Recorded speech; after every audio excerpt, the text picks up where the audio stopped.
Hello everyone, and welcome back to another video. This is the 41st episode of the story, where Naruto is raised by Jiraiya and Tsunade. Remember to like, share, and subscribe to the channel after watching the video. So, let us begin. The next morning, following Obito's orders, the remaining white Zetsu clones, a little less than half the initial numbers, launched a continent-wide attack on several areas in order to keep the alliance occupied while the Jinchuriki were vulnerable. Orochimaru also sent all the reanimations he had left to support the bulk of the Akatsuki army into the battlefield. As the sun started to rise in the horizon, a new days of battles began. However, while few people knew it at the moment, this sunset also marked the end of the war, for this day of battles would be the last. Ninja Alliance HQ The Ninja Alliance HQ was in a state of chaos and confusion. Reports came in from the scouts, officers asked for orders, while Inoki tried to make a sense of everything that was going on while giving proper orders to make sure everything didn't fall apart. The reason? Recent scout reports said that Akatsuki had launched multiple assaults at once on many points of the Land of Fire and the Land of Lightning, with a large amount of Zetsu and reanimations. Considering Obito's boast of having an army of 100,000 white Zetsu clones and the amount of Zetsu casualties among said clones, the numbers of this assault suggested that Akatsuki was sending everything they had left in one last desperate attack. And tell the Mizukage to head south and stand her ground there.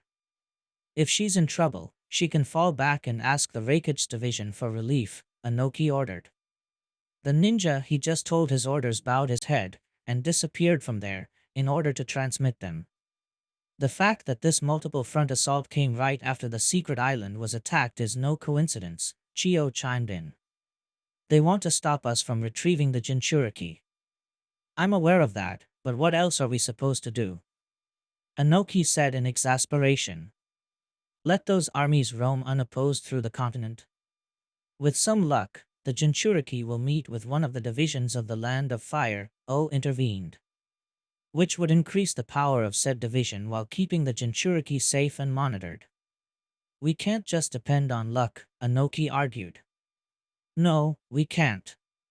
But what else can we do? Chio replied.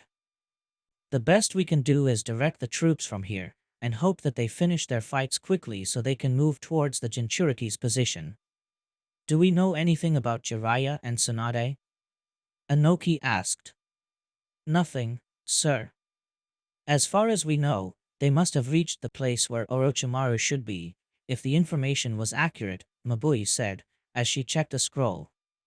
Then again, we don't know how long it may take for them to force Orochimaru to undo the jutsu. Or if they can. Inoki prayed that they would be successful.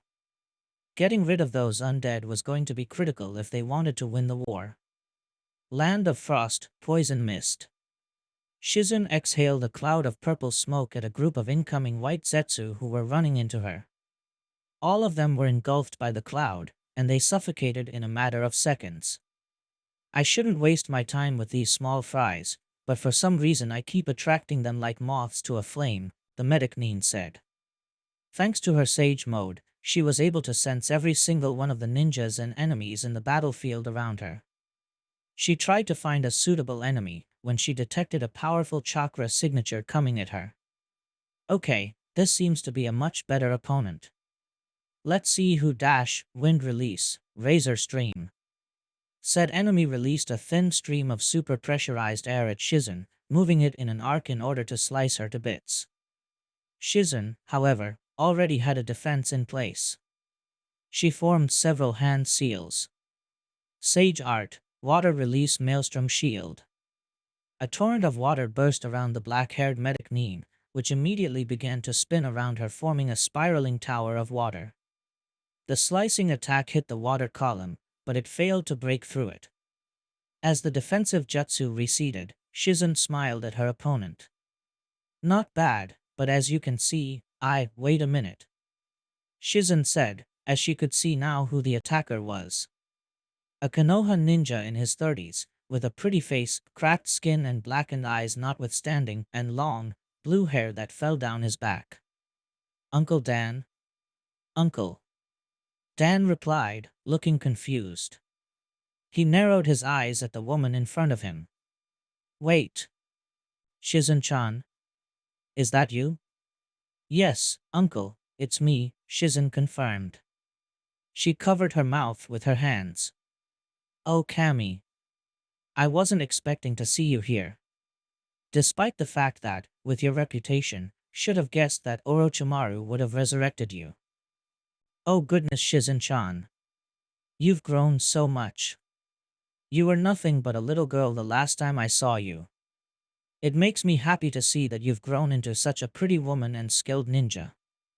Without further warning, Dan pulled out several shuriken and threw them at Shizun. Shizun's hands projected a pair of blue chakra blades as she activated her chakra scalpel jutsu and used it to deflect all of them. While she was busy doing so, Dan weaved more seals for another jutsu. Fire release, Great Dragon Fire. Dan breathed a massive stream of fire towards his niece. However, Shizun was quick enough to jump backwards while making more hand seals for a counterattack. Water release, Great Water Wall. Shizun expelled from her mouth a huge amount of water, forming a torrent that met Dan's fire attack in the middle. While both jutsu seemed to struggle against each other, in a matter of seconds Shizun's water attack overpowered Dan's fire jutsu, not only because of the elemental advantage, but also because of her jutsu carried more power thanks to senjutsu. When the gigantic wave was about to crush Dan, the blue-haired man jumped into the air, letting the wave crash below him, while landing safely on the water. Incredible, Dan gushed. I would never imagine that you'd grow into such a powerful kunoichi. Not even Tsunade was that strong. Thank you, uncle. That's senjutsu to you, Shizun said. And Tsunade-sama is still much stronger than I am. Wait, senjutsu? How? How did you learn it? Dan asked in shock, before he lunged at his niece, kunai in hand. It's a very long story, Shizun replied, as she parried her uncle's blow, before pushing him back with a powerful kick. One that I can't properly tell while I'm fighting for my life. As strong as I am now, I still need to be focused on the fight if I'm to beat a ninja of your caliber. I see, Dan conceded. What about Tsunade then? Can you tell me what she's doing? Your death devastated her. Probably even more than me, Shizun revealed. She spent a few years wandering around aimlessly with me at her only company, until she returned to Konoha for personal reasons. She then married Jiraiya, and had 3 kids, 1 adopted and the other 2 biological. Jiraiya? Heh. So that white-haired pervert finally did it. Dan said, sounding between happy and melancholic. On one hand, no one was happy to know that the woman you loved was with another man, and Dan was no exception. On the other hand, if Tsunade was happy, so was Dan. Dan attacked once again, but his attack was oddly slower, which allowed Shizun to dodge easily.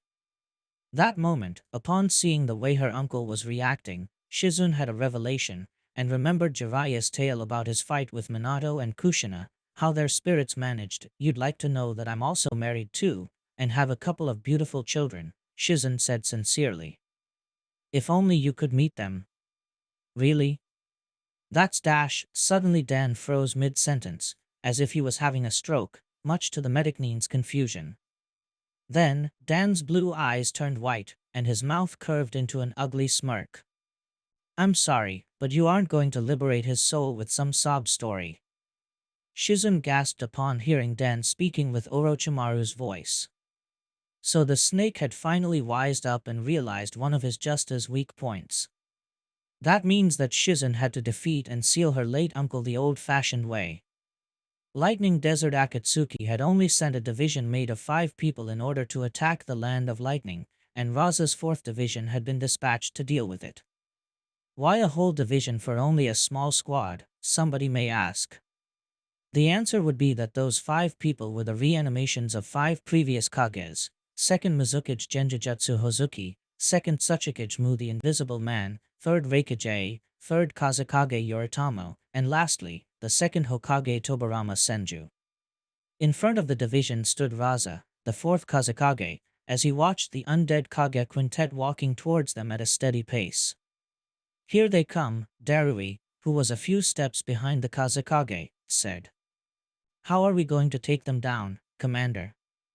Raza used to wonder why the Kyumo Jonin seemed to shadow him like that. Sometimes even trying to strike up a friendly banter, as if pretending to bond. He found later that Darui was the current Raikage's right-hand man, so being close to a Kage must be natural to him. Still, not that the grumpy Kazekage was going to complain, given that the Kyumo swordsman's knowledge would be useful for this battle. "For the time being, keep them occupied while my children enter sage mode," Raza said, as he looked at his children, several rows back, sitting on the ground in the lotus position, drawing nature energy. "I know my predecessor and have a good idea how to fight him. I take you're familiar with the third Raikage?"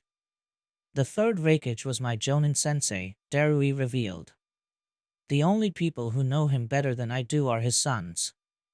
"Good. Then I suppose you'll be able to keep him at bay, at the very least," Raza said, nodding. "The other three Kages are going to be a problem.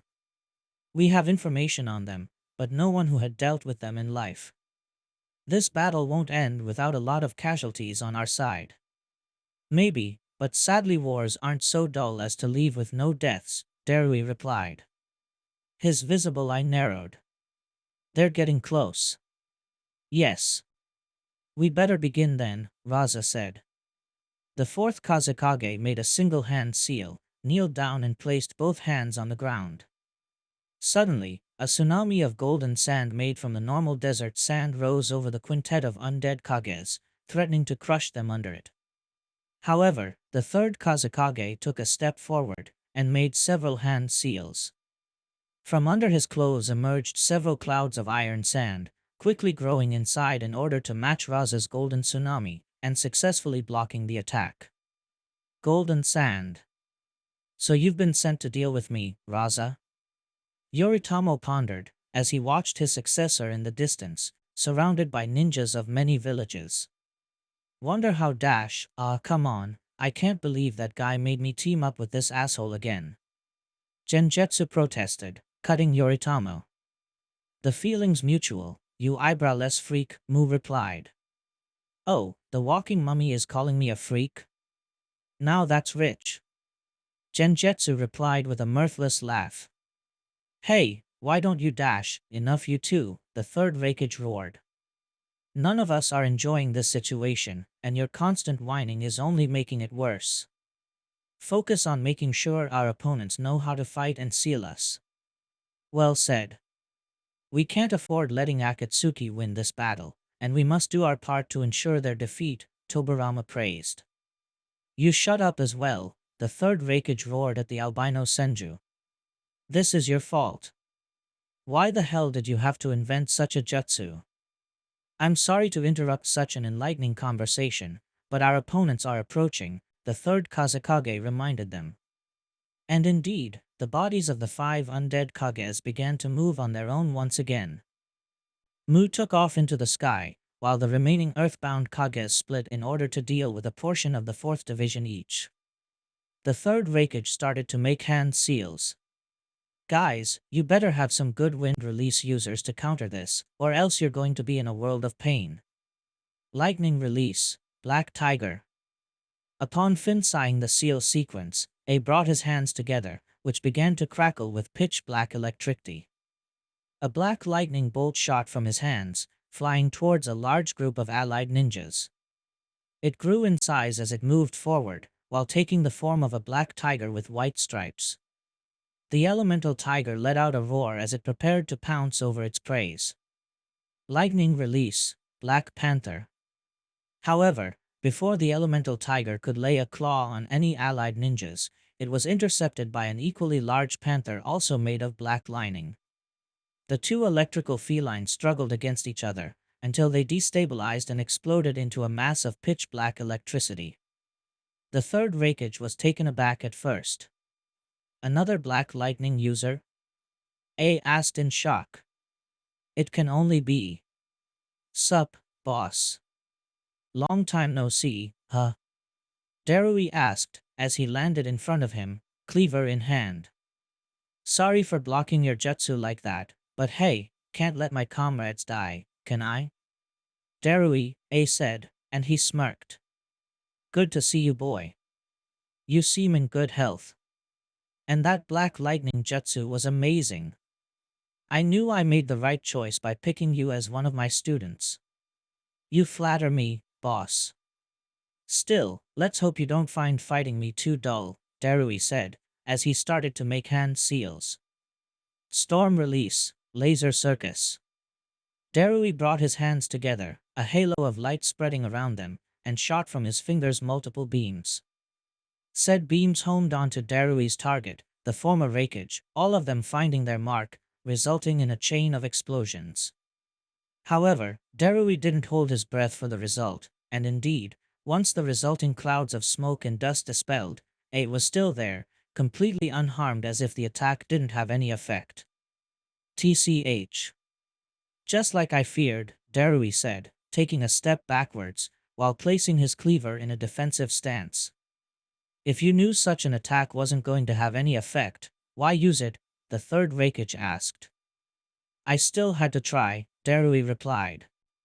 That moment, A's body was engulfed by a cloak of blue chakra and lightning bolts. Then, in a fraction of a second, he was in front of Darui, and thrust his hand forward. Hell stab, 4 fingers. Even if he was unable to match his speed, Darui was able to block the lethal attack in time with his lightning-enhanced cleaver, while also deflecting the finger jab aside, since taking the attack directly would have resulted in his weapon wrecked. Still, the hit produced a shockwave so powerful, it hurled the Kyumo Jonin backward several meters, falling on his back and dropping his cleaver in the process. Damn, he cursed, as he tried to get back on his feet before his former leader would kill him then and there. However, before the undead Raikage could continue his assault, a mass of kunai, shuriken, and other weapons rained upon him, and while none of them caused any harm, they did hinder his charge. Darui then felt as if an invisible force pulled him backwards, but said force made him land on his feet. Hey, you okay, pal? A new voice asked. Darui then saw that it wasn't an invisible force that had pulled him back, but a Hatsune ninja who had used chakra threads to do so. There were a trio of puppets standing beside him. Yeah. Thank you, Kenkuro said, before shooting another chakra thread at his fallen cleaver, and pulling it towards its owner, who caught it expertly. You're quite brave for facing that guy alone. He looks to be quite the piece of work. I am one of the ninjas who know the third Raikage the most, hence I must be among those to face him, Darui explained. And you're right, piece of work is quite the accurate term to describe watch out. The two Jonin were alerted by a cry of warning as the Raikage charged forward, plowing through the mass of ninjas in front of him, either throwing them away or trampling over them, in his path towards Darui and Kenkuro. Tamatsu, time to shine. Kenkuro said, as he motioned a hand, and one of his puppets, one carrying a large shield, jumped between them and the Raikage. Mechanical light shield block. The seals on the large shield started to glow with a blue light, as a shield of chakra spread outwards, covering not only the puppet, but also those close around it. The Raikage once again struck with a 4-fingered jab. The blow carried so much force, the resulting shockwave almost made everybody else lose their balance, and the earth shook a little. But much to Darui's surprise, the puppet didn't break. What kind of puppet is able to withstand my strongest blows? A asked in shock. Kenkuro smirked. A puppet that's being controlled by a sage. Sage. Darui repeated, as a realization dawned upon him. Oh, I see. I was told that after I was sealed by the Gold and Silver Brothers, a trio of Suna ninjas that were also sages defeated them. This must be one of them. With his help, then we can defeat the third Raikage with less casualties than I feared, he thought. With renewed resolve, Darui rejoined the battle against his former mentor. Land of Fire, southwest part Meiterumi's 3rd Division had been assigned to intercept Akatsuki's forces in the zone that were heading to Konoha.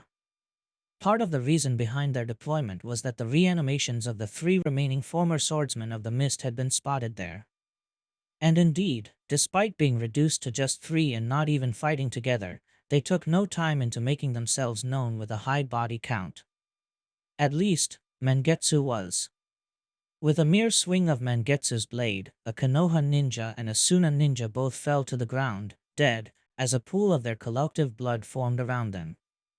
The former leader of the 7 swordsmen made it appear so easy, almost as if his enemies were untrained children. His fake Hiramakarei proved to be just as good as the real one still in Chojiro's hands. He turned around and saw a frightened Kiri ninja, his trembling hand gripping a kunai. He stumbled backwards when Mangetsu turned at him. "You're a Kiri ninja, hence you must know who I am," Mangetsu replied. "In that case, you should try not to die uselessly against me." The Kiri ninja seemed to heed Mangetsu's advice, and turned around to flee. However, Mangetsu aimed a finger at him. "Sorry, you were too slow," Manetsu said, as a blob of water started to form around the tip of his extended finger. "Water release, water gun. Water release, water gun." Mangetsu fired a bullet of pressurized water from his fingertip at his target, but said water was intercepted by a second one, not as powerful, but enough to interrupt its trajectory, resulting in an explosion of water, forming a large puddle on the grassy ground. That moment, Suigetsu, sewing needle in hand, landed in front of him. "Hey there, bro," Suigetsu greeted him. "Ready for round 2? "Suigetsu," Mangetsu said. "What are you doing?" Felt like our previous battle ended in a rather inconclusive note," Suigetsu said, shrugging a little. "And you know how much I hate leaving a job half done. You didn't even get the job started. Despite having Chojiro's help, you were still unable to beat me and needed to call Amyuri for help," Mangetsu said, as his body slipped into a fighting stance, his sword in front of his face. "You should leave and let somebody else with more suitable skills to deal with me fight me instead. I already hate how Orochimaru is forcing me to kill so many people, and I don't want one of them to be my brother and last member of our clan." My, I knew you were cocky, but even I know my limits," Suigetsu said, flashing his brother a toothy grin. "Okay, I admit you're right about that. But I'm somebody who learned from past battles, either be victories or defeats, and I've been preparing for this. I promise you this won't be like the last time." "I pray you're right, Suigetsu," Mangetsu said. And without further warning, the former leader of the 7 swordsmen and head of the Hozuki clan shot toward Suigetsu like a bullet, and swung his fake Hiramakarei at Suigetsu. The younger brother parried the blow with the sewing needle. That moment, Suigetsu released one hand from his sword's handle, curled it into a fist, and reared it back. "Water release, water arm jutsu." Suigetsu's free arm swelled up with muscles just as he motioned it forward, punching Mangetsu's blade out of his hands, and then trying to impale his undead brother with the now free sewing needle. Mangetsu then jumped back, doing a backflip, while expertly catching the falling Hiramakarei with one hand. The sword started to glow as he channeled chakra through it. "Hiramakarei, release." Menegetsu threw his sword at Suigetsu, who ducked just in time, letting the sword pass above him. However, he then saw how the flying sword made a U-turn behind him as if it were a boomerang, ready to impale him as well. "Water release, greater water gun jutsu." Suigetsu started to run around, both to dodge the flying Hiramakarei and the large blobs of pressurized water his brother was shooting at him. While all the water blasts failed, one of them managed to throw him off balance, resulting in the younger brother tripping over his legs and falling to the ground face first.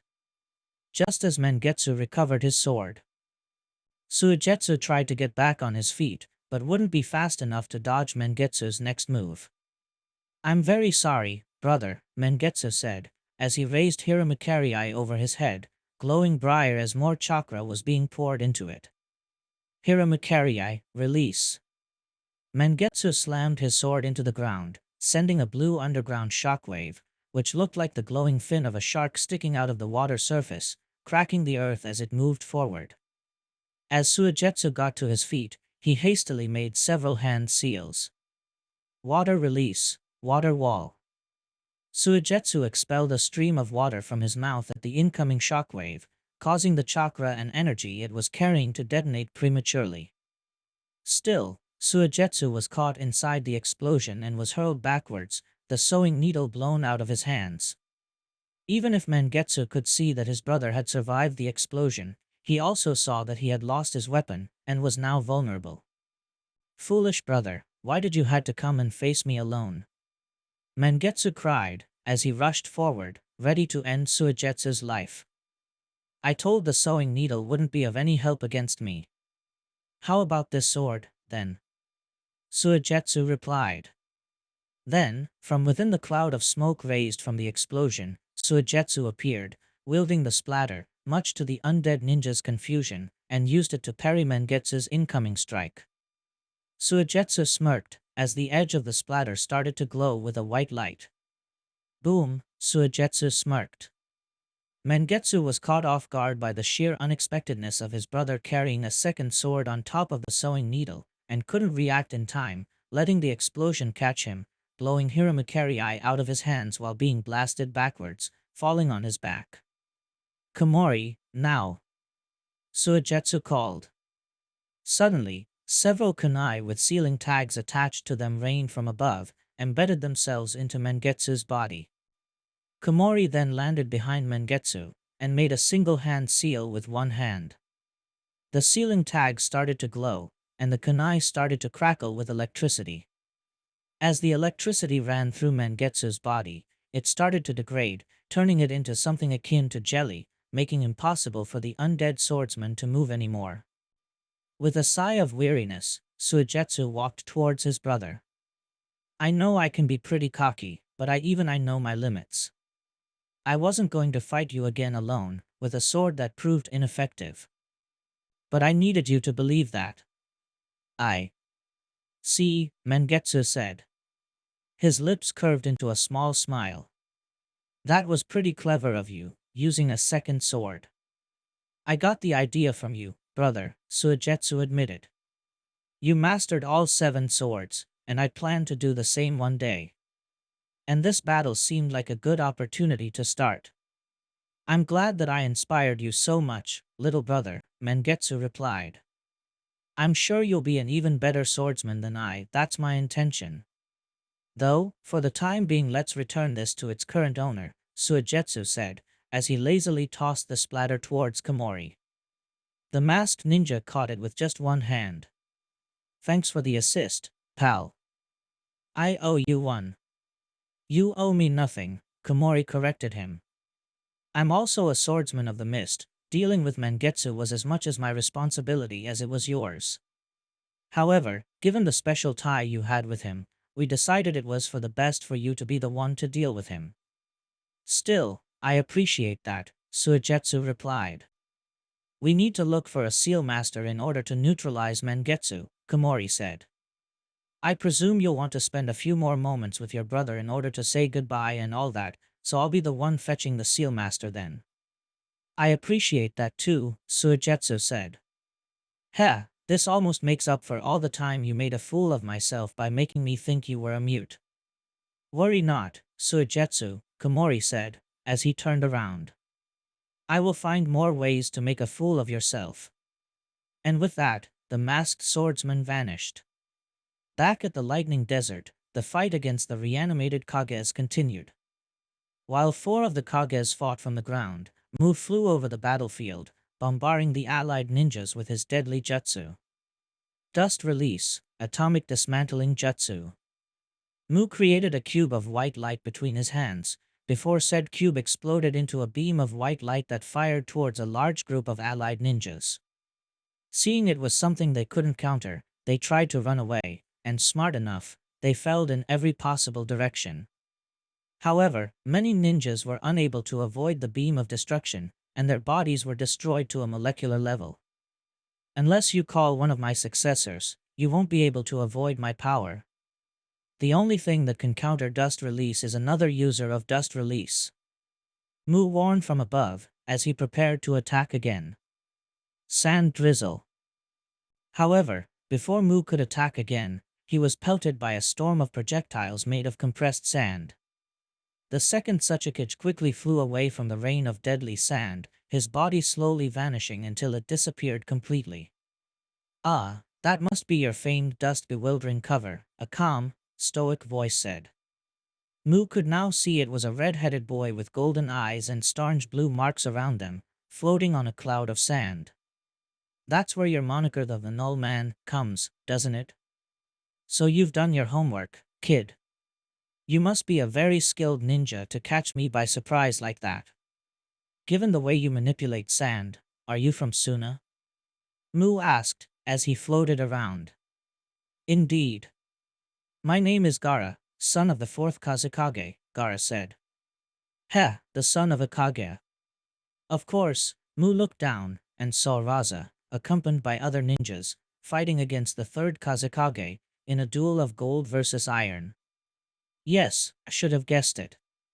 However, being the son of a Kage doesn't mean that you can match a real Kage, kid. You should pick an opponent more suited to your experience.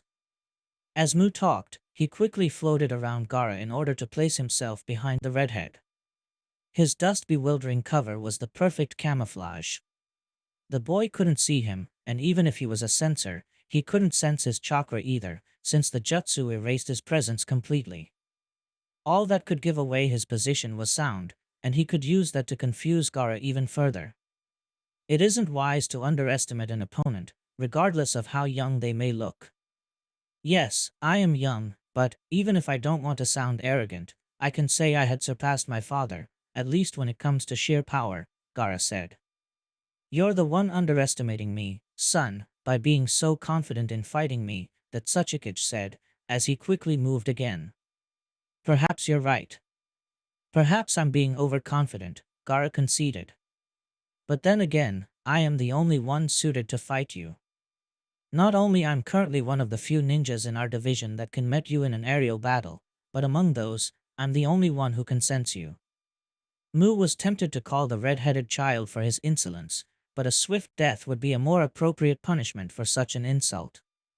While he hated being forced to fight and kill fellow IWA ninjas, he had no reservations ending the life of a Suna scum. Once he was behind him, he started to make hand seals for a dust release attack. His invisibility cloak dispelled as the jutsu took form. "Did you sense this, then?" Mu shouted, as he prepared to fire. Dust really dash. Before Mu could attack, Gaara burst into a torrent of sand, much to the Tsuchikage's confusion. The sand then wrapped around Mu, trapping him inside a cocoon, leaving his head exposed. "What? How?" Mu asked, shocked, as he tried to futilely break free from the sand prison. "How did you know I was there?" From the cloud of sand the Gaara sand clone was standing on, the real Gaara emerged. "Easy. Sensors might not be able to detect you, but not even your famed camouflage can evade the enhanced sensing provided by Sage Mode," Gaara explained. "Sage Mode?" "Of course," the trapped Tsuchikage said in realization. "That explains those eyes, and the marks around them. Wait, then that means that I noticed that you used your fission jutsu, and that your duplicate is behind me as well, ready to strike me down?" Gaara asked, as another torrent of sand poured from the gourd on his back, covering an unseen shape, before it was revealed to be a second Mu. "Yes. I did notice." Sealing tags carried by sand were slapped onto the sand cocoons. As Gaara activated them, chains of symbols started to wrap around the sand prisons. "Heh, beaten by a mere child with such ease. Such humiliation. Thank goodness I'm already dead," Mu said with an unamused chuckle. "And thank goodness we didn't have to fight ninjas like you back in my time, other than that asshole Madara. And lucky for us, there are ninjas like me ready to fight against undesirables that threaten not just my village, but the world at large," Gaara said, as the seals finished taking effect, silencing Mu forever.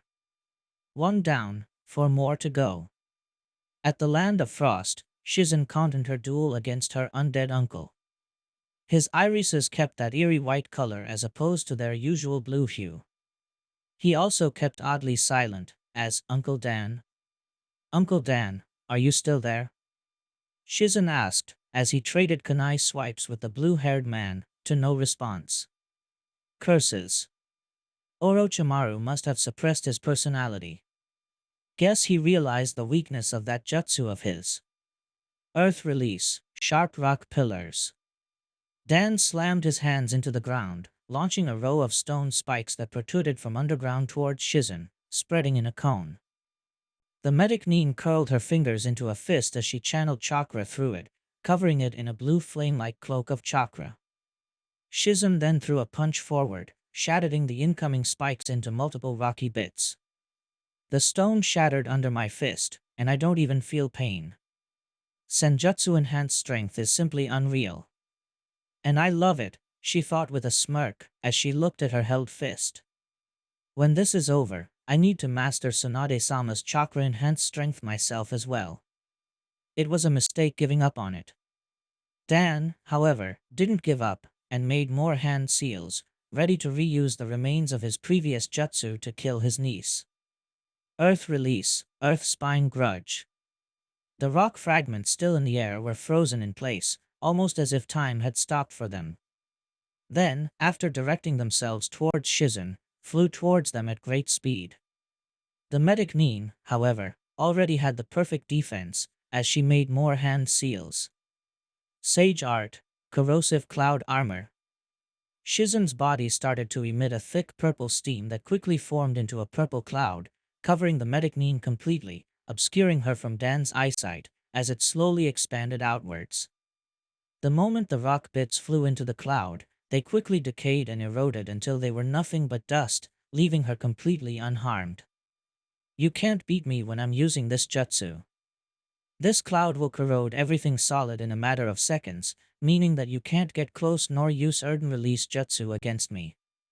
And this poison in particular is fireproof, meaning that it also protects me from fire and lightning jutsu, Shizen explained. There's nothing you can do to harm me. Ah, but that's where you're wrong, my dear Shizen, Dan replied, thought it was Orochimaru's voice that came from his mouth. The reanimation started to make hand seals. Because your beloved uncle had a deadly jutsu that no cloud of poison will be able to stop. Spirit transformation jutsu. Once the chain of seals was complete, Dan's body started to float as it became translucid, completing its transformation into a spirit. Dan flew into the cloud of poison, which as expected, didn't have any effect on him, until they found the surprised Shizen, who could only yelp as Dan possessed her body. The cloud of poisonous gases around her quickly dispelled as a result. You're dead, Shizen. The possession will dash, but Orochimaru as Dan was interrupted when Shizen's body poofed, leaving Dan's spirit behind. What the? Sakura, Karen, now. Shizen called. Adamantine sealing chains. Several chakra chains shot from an unseen direction and wrapped themselves around Dan. Despite being a spirit, the chains were able to touch him as if he was solid. And indeed, once the chains made contact, they bound Dan's chakra, forcing him to cancel the jutsu, making him solid again. That moment, Sakura landed in front of Dan and started to make hand seals. Earth release, Earth-style prison. Suddenly, rocks of many sizes appeared above Dan and started to land on top of him with loud crash, until he was completely buried under the rubble. The moment the jutsu was finished, Karen quickly slapped several sealing tags around it. As the tags were activated, chains of symbols spread around the rocky prison, making sure that Dan wouldn't be able to either move or use chakra. As Karen and Sakura cheered for their victory, Shizen walked towards the rock prison and placed a hand on it, as if trying to feel the undead being inside it. You thought you could use my uncle's power against me, didn't you, Orochimaru? But after Tsunade, I was the worst opponent you could have directed Uncle Dan towards, Shizen thought. It was great to see you again, Uncle Dan. Hope you can return to the peace of the afterlife that Orochimaru tore you from, she whispered, before turning around at her still celebrating students. Come on girls, no time to celebrate.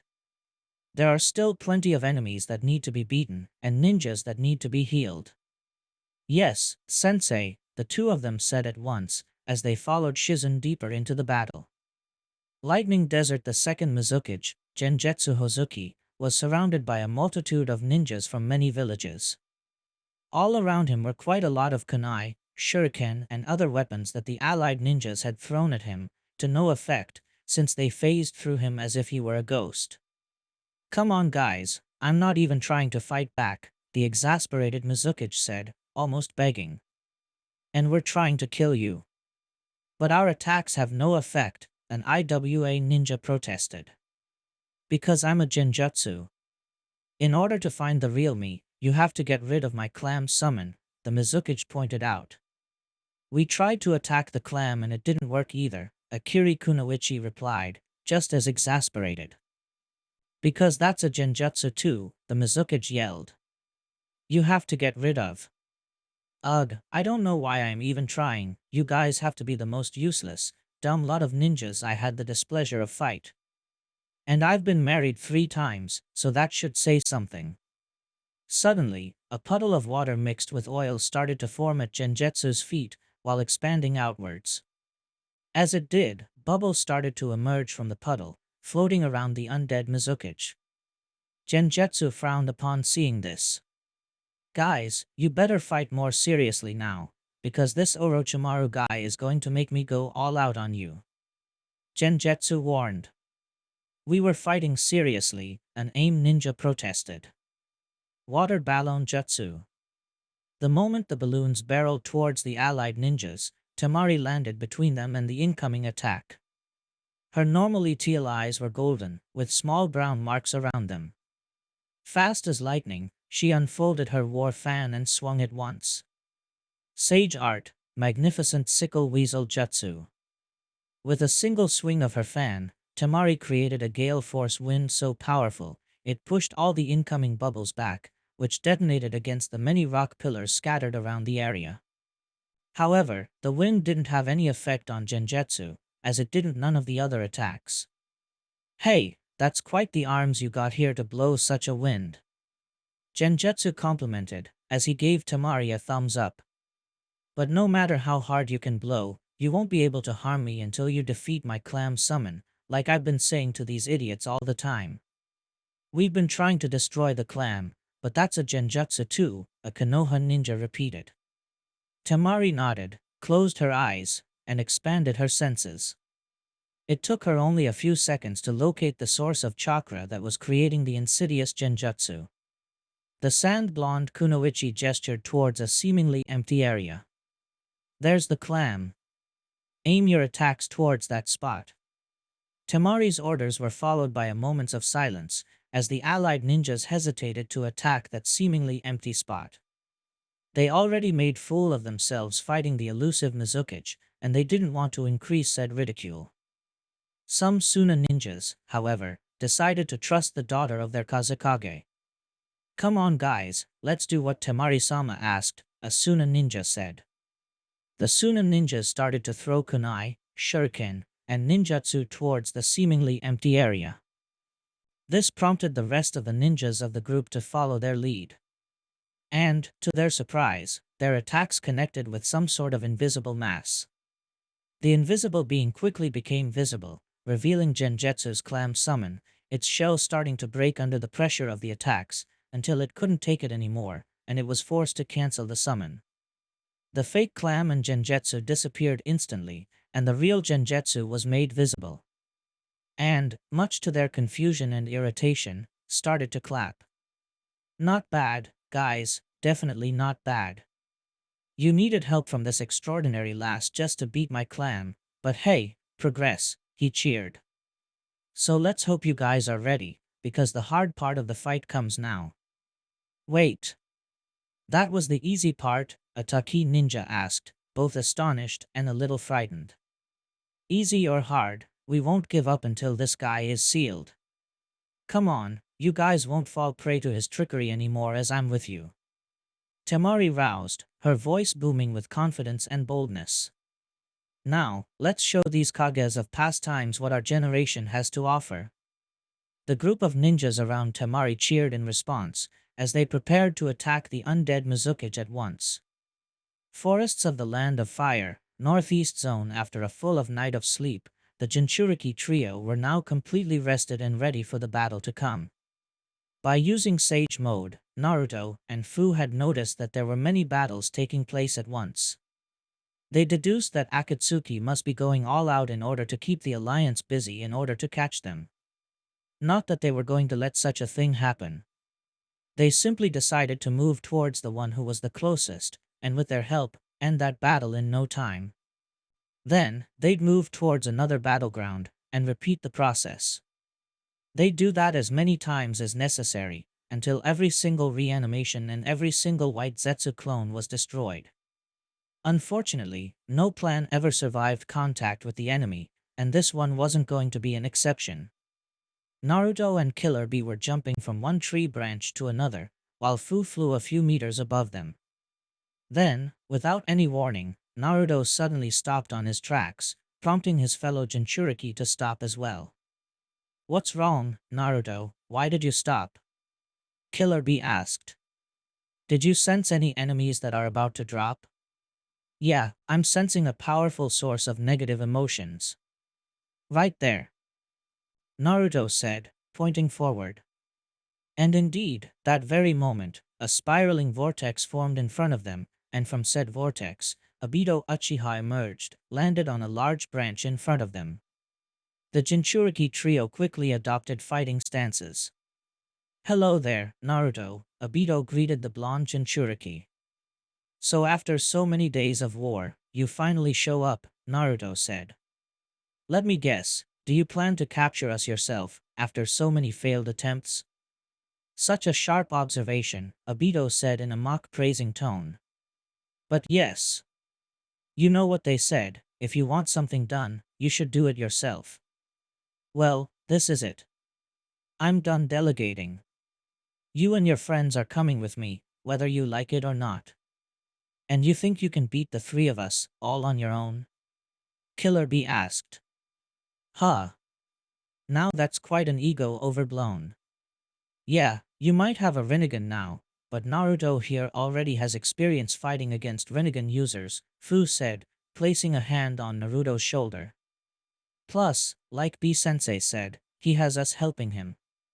Obito laughed disdainfully at Killer Bee and Fu's words.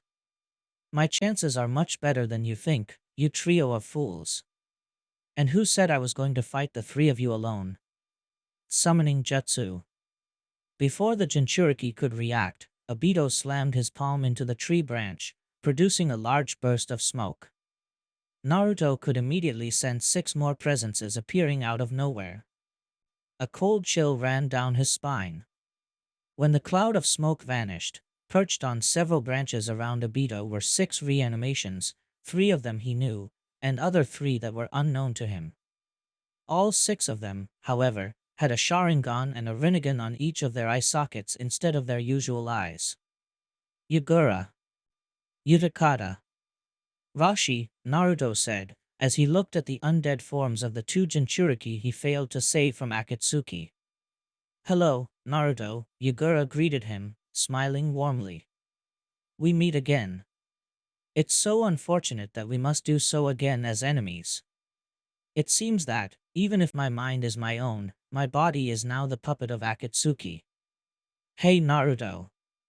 Good to see that you're still alive," Rashi said, sounding a little relieved. "Yes, and not only you," Utakata added. "Even if I don't know your friends, I'm glad that at least some of us still remain." Aside from Utakata and Rashi, there was a very tall and broad man wearing a heavy red armor, a thin old man with a long, white beard and a mustache that wore robes of a monk, and lastly, a blonde woman wearing a Kumogakure ninja uniform. Given the way she and Killer Bee were eyeing each other, it's obvious they knew the other. "Yujito-chan," Killer Bee said in an oddly neutral tone, an unnerving contrast with his usual upbeat attitude. "B. Thank goodness you're still alive," the woman, Yujito, said. Listen, you can't let these guys get their hands on you, you hear me? Behold, my six paths undead Jinchuriki, Obito announced, spreading his arms in a dramatic fashion. Immortal, indestructible warriors with full access to the power of the tailed beasts. They will be the ones to finally put you annoying lot down. Now attack, my minions. Show them your power. Without further ado, the six undead Jinchuriki quickly leaped towards their living counterparts, while Naruto, Fu, and be prepared for yet another intense battle. Mountain Graveyard, outside Akatsuki's lair. Jiraiya and Tsunade stood in front of a vast forest that spread into the horizon. Across said forest, there were gigantic bones of all kinds, such as skulls, ribcages, legs, arms and more, scattered around, most of them larger than the trees themselves. The blonde Sannin let out a whistle. Well, no wonder this place is called a graveyard. Look at those bones, Tsunade pointed out. Rather fitting that Akatsuki choose a place with such an evil aesthetic for their secret base, Jiraiya said, chuckling a little. However, the gigantic bones weren't the reason the two of them were there. A couple kilometers in front of their position, they could see a lone, massive mountain towering above both the forest and the giant bones. According to the information provided by the clone of their daughter, Orochimaru was somewhere inside that mountain. Alright, now time to see if that girl lied to us or not, Tsunade said, as she bit her thumb, as so did her husband. Then, the two of them made the same sequence of hand seals. Summoning Jutsu. The two of them slammed the hand into the ground, producing a small burst of smoke each. From each cloud of smoke, a creature emerged. In front of Jiraiya was the toad sage Fukasaku, while in front of Tsunade was a mini-clone of Katsuyu. The two summons looked around, taking a minute or two to see the scenery around them, as well as the lack of immediate enemies. So, I take it is time, then? Fukasaku asked. We hope, at the very least, Jiraiya said. First, we need to check if Orochimaru is really there, Tsunade added. Understood, Tsunade-sama, Katsuyu said. Both summons jumped onto their respective summoners' shoulders, and began to gather nature energy and funnel it into them. After a couple minutes, Sage Mode manifested in both of them in the form of golden eyes, and red marks around Jiraiya's eyes as well as teal-blue marks around Tsunade's. They expanded their senses, and immediately got an answer to their question. I sense Orochimaru there, Jiraiya said. Me too, Tsunade confirmed. Him and nobody else. You think this might be a trap, Tsunade-sama? Katsuyu asked. Orochimaru letting us know about his location in order to have the Rinnegan within reach isn't something that we can't rule out, the Slug Princess admitted. But we have no other options. Plus, if there was a trap, I'm sure the bastard would have more people with him, Jiraiya added. And either he's very confident about his chances, or he is able to shield people from even the senses of a sage. Okay, enough talking. Time to go there and give that asshole the pounding he deserves, Tsunade asked. Jiraiya smirked. You took that out of my mouth. No matter how hard the battle becomes, we'll be there with you the whole time, Fukasaku reassured. We will fight alongside you as much as possible, Katsuyu added. Jiraiya and Tsunade nodded, and dashed forward, ready to fight for the final time the man they once called their friend and teammate. Once the day was over, there would be at least one Sannin less in the world. When the wall behind him was blown to pieces from the other side, Orochimaru barely even reacted. He calmly stood up, and turned around to see the newcomers. Despite the ensuing cloud of dust, Orochimaru was able to tell who the newcomers were, since he could identify them by their chakra, and his chakra sensing had gotten especially good thanks to some of the DNA strands he had spliced with his own. This brought a smile to his face. Well, well, well. If it isn't my old teammates, coming to pay me a visit, Orochimaru said, grinning. Hello, Jiraiya, Tsunade. It's been a while since the last time I saw you. How have you been? Small talk. Really? Jiraiya asked, unimpressed. Come on, Orochimaru, your fake politeness is grating. Let's just get down to the business already. Always the impatient one, Jiraiya, Orochimaru said, shaking his head, before his yellow eyes rested on Tsunade. I'm sure Tsunade will be more likely to catch up with me. Catching up? No. But I do plan to make you catch my fist with your face, Tsunade threatened. I owe you one for kidnapping our children several years ago. And then cloning them like that. Not to mention using that horrible jutsu to bring my grandfather and granduncle as your undead slaves. Plus all the people you have indirectly killed. We also know how you killed Sarutobi-sensei when you attacked the Genbu Island, Jiraiya added. As well as Tenzo, our children's Jonin-sensei, Tsunade said, clenching her fist. While she hardly knew the man, she knew Kaida and Hagane would be devastated once they learned of his demise. So no, Orochimaru, as you can see, there won't be small talk. Nor we will try to convince you to change your evil ways or surrender peacefully, Jiraiya continued. You won't live to see another tomorrow. We will make sure of it. Orochimaru chuckled darkly. I'm almost impressed, Jiraiya. And here I thought that Konoha was all about making friends and taking the higher road. It seems that you guys finally learned. We're ninjas, Orochimaru. We will kill if the situation demands it, Tsunade said. Though, have you considered that killing me won't cancel Impure World Resurrection? Orochimaru asked. If you kill me and the jutsu is still active, the reanimations will carry the last orders I give them. Let us worry about that, you slimy bastard, Jiraiya angrily said. You aren't getting out of here alive. You will die by our hands.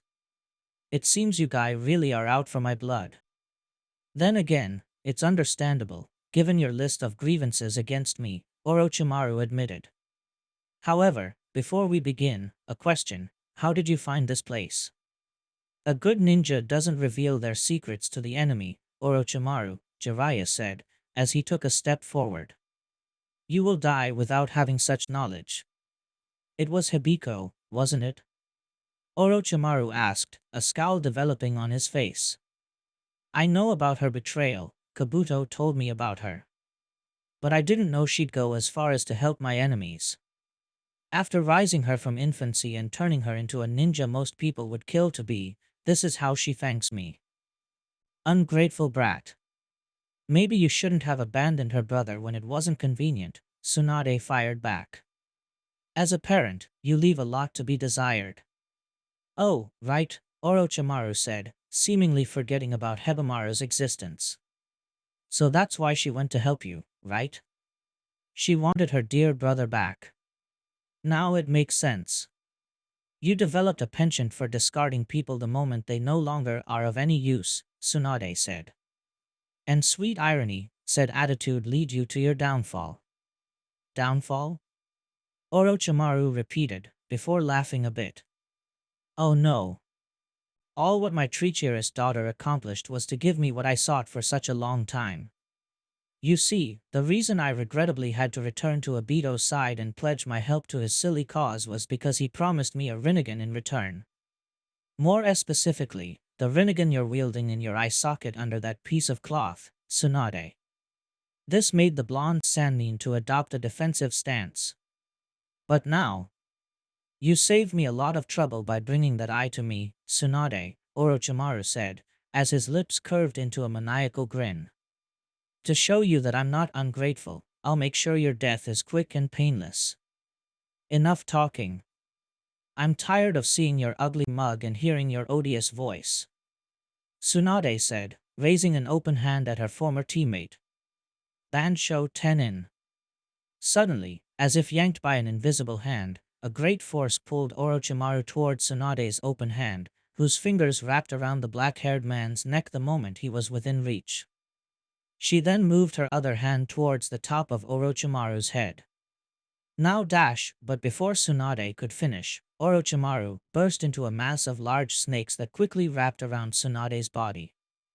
Ak dash, Tsunade-sama, the Katsuya mini-clone cried, as she started to spray acid around the snakes from her mouth. Between Katsuyu's acid and Tsunade's own strength, they were able to get the snakes away from her, who quickly scurried away, hiding behind the many stone columns. Nice way getting rid of my surprise attack. Then again, I shouldn't have expected that a sage like yourself would have fallen to that, Orochimaru's voice said.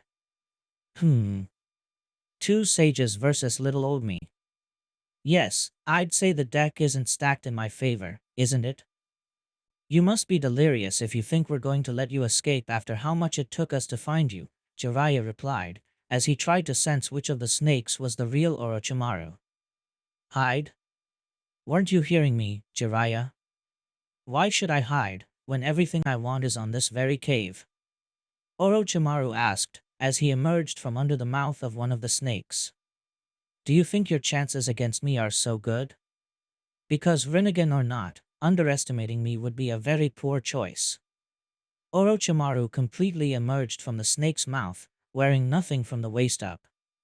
His pale skin was now covered in what appeared to be reptilian scales, and several horns grew at the side of his head, as the four snakes seamlessly attached to his back hissed angrily at the two Konoha ninja. The snake Sannin finally got up, and as his yellow eyes turned the red of the Sharingan, he flexed his chakra, and the entire cave shook. What the? Jiraiya asked, as he almost lost his balance. Yes, I'm sensing it too. His body is saturated with nature energy. Fukasaku said. He's a sage too. Ah yes, senjutsu. That art always evaded my skill. But alas, I finally found the way to channel nature energy. And it's all thanks to your son, Jiraiya, Tsunade. I'm sure the poor boy is overshadowed by his sisters because of her bloodline limit, but being able to draw nature energy and mix it with your own chakra without any risk. Plus being able to do it while you move. Kukuku, let's say that I don't feel like I'm going to lose this battle. So you're a sage too. So what? We're still going to pound you into bloody paste, Tsunade said. You don't get it, Tsunade. Nature energy isn't merely my ally. We're as one now.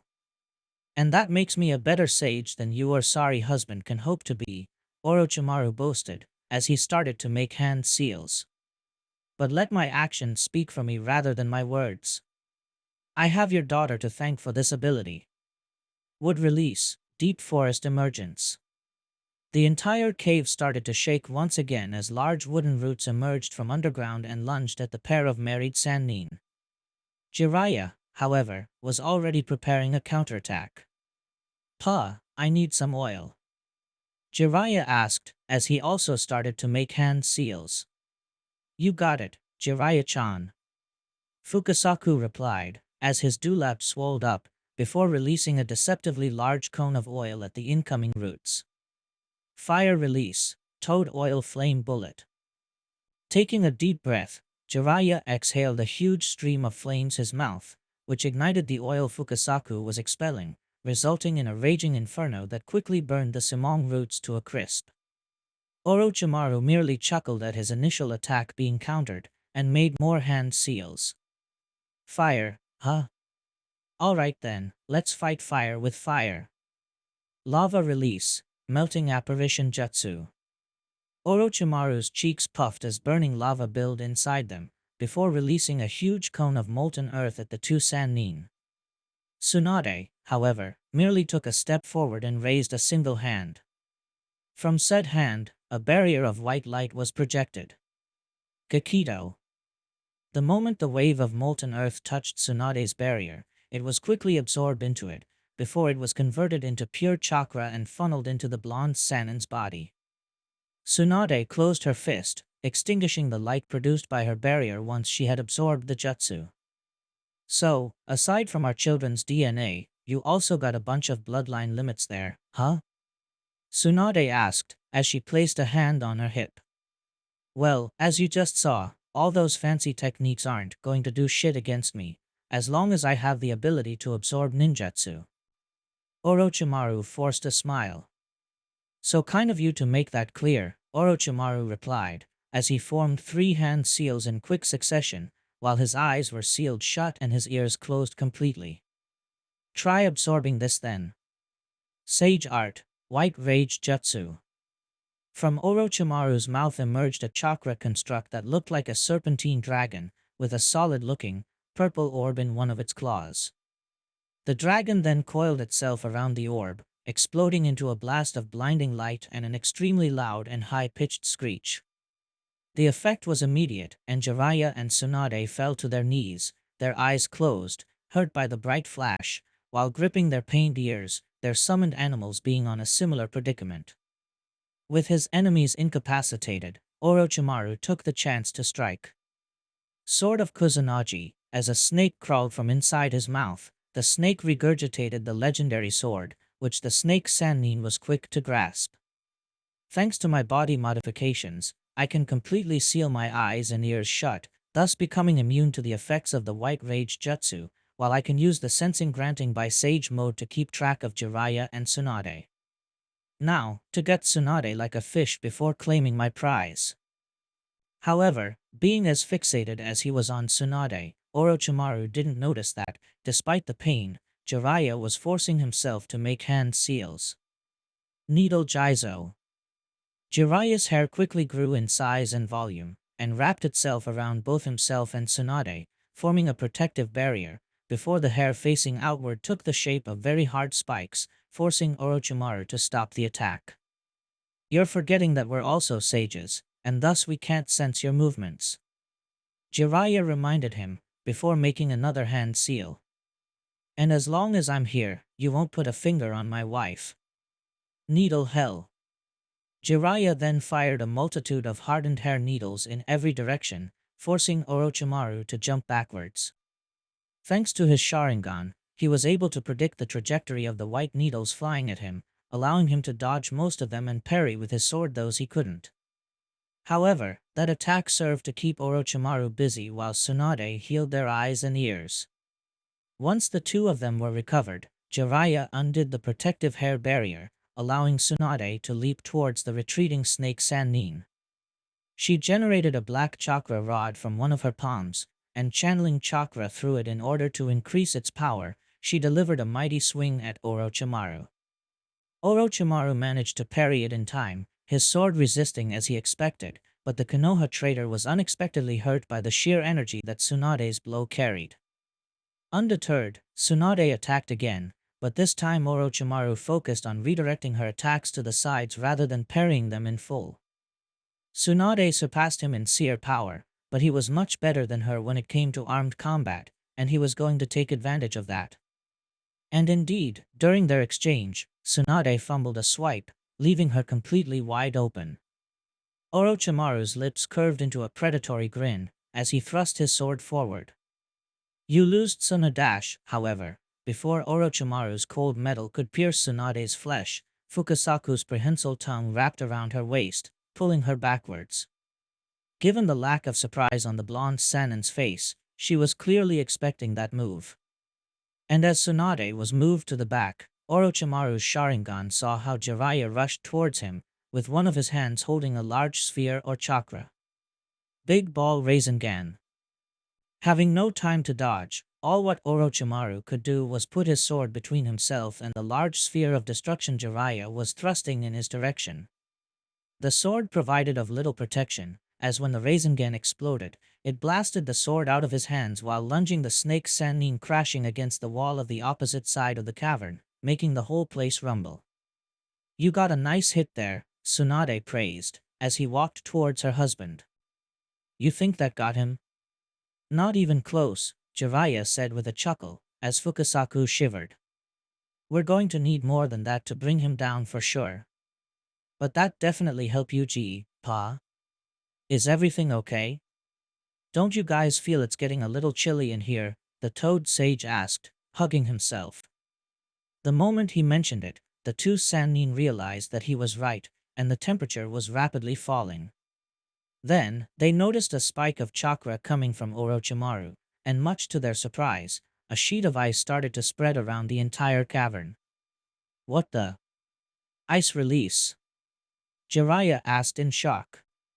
When did he get his hands on ice release? Getting a smaple of the Yuki boy's DNA was laughably easy, Jiraiya, Orochimaru laughed, as he slided on the icy floor towards the two Sannin. Two additional pair of arms grew in under Tsunade's arms, and opened up several compartments, firing a multitude of missiles from them. Orochimaru, however, was able to dodge all of them with the help of the icy floor. He then jumped into the air while making several hand seals. Lightning release, snake thunder. One of the snakes on Orochimaru's back started to crackle with yellow electricity before it opened its jaws, releasing a snake-shaped lightning bolt towards the blonde Sannin. Tsunade, however, already moved to counter it, rising her two original arms towards the incoming attack. Gakido. Once again, Tsunade created a ninjutsu-absorbing barrier to protect herself. However, the snake-shaped electric bolt changed its course mid-air and forked downwards, striking the ice instead. The ice helped spread the electricity, zapping Tsunade and Jiraiya. "You're mine," Orochimaru said, as he prepared to strike Tsunade. However, Tsunade wasn't down for the count, as she managed to extend one arm. Shinra Tensei. Once again, Orochimaru was blown away backwards by a powerful gravitational force, sending him crashing against a frozen stone pillar, which broke upon impact, making the cavern shake again. A few rocks and stalactites fell from the roof. "Jiraiya, you okay?" Tsunade asked, as she placed a hand on her shoulder, and began to heal him. "I'll live," the white-haired Sannin replied. "Thanks, good save there. Come on, we need to continue attacking." "We can't let him drive us into fighting defensively," Tsunade urged. There was another spike of chakra, and Orochimaru burst from the pile of frozen rocks he had been buried under, the force of his chakra sending the rocks flying away into every direction, before he slammed both hands into the ground. Ice release, certain kill ice spears. Rows of gigantic frozen spikes shot out from the ground towards the two Konoha Sannin. However, before they could impale them, Tsunade took a step forward and raised a hand, calling for the most versatile ability of the Rinnegan. Shinra Tensei. Releasing yet another repulsive shockwave, the ice spears shattered like weak glass, turning into thousands of ice shards. However, Orochimaru was already expecting that, and was already weaving more hand seals even before Tsunade destroyed his ice attack. "I know you can't use that Jitao again until 5 seconds pass. Let's see if you can survive this until then." Orochimaru laughed. Ice release, 1,000 flying ice needles of death. The moment he finished the seal chain, the thousands of ice shards froze mid-air as if time stopped for them.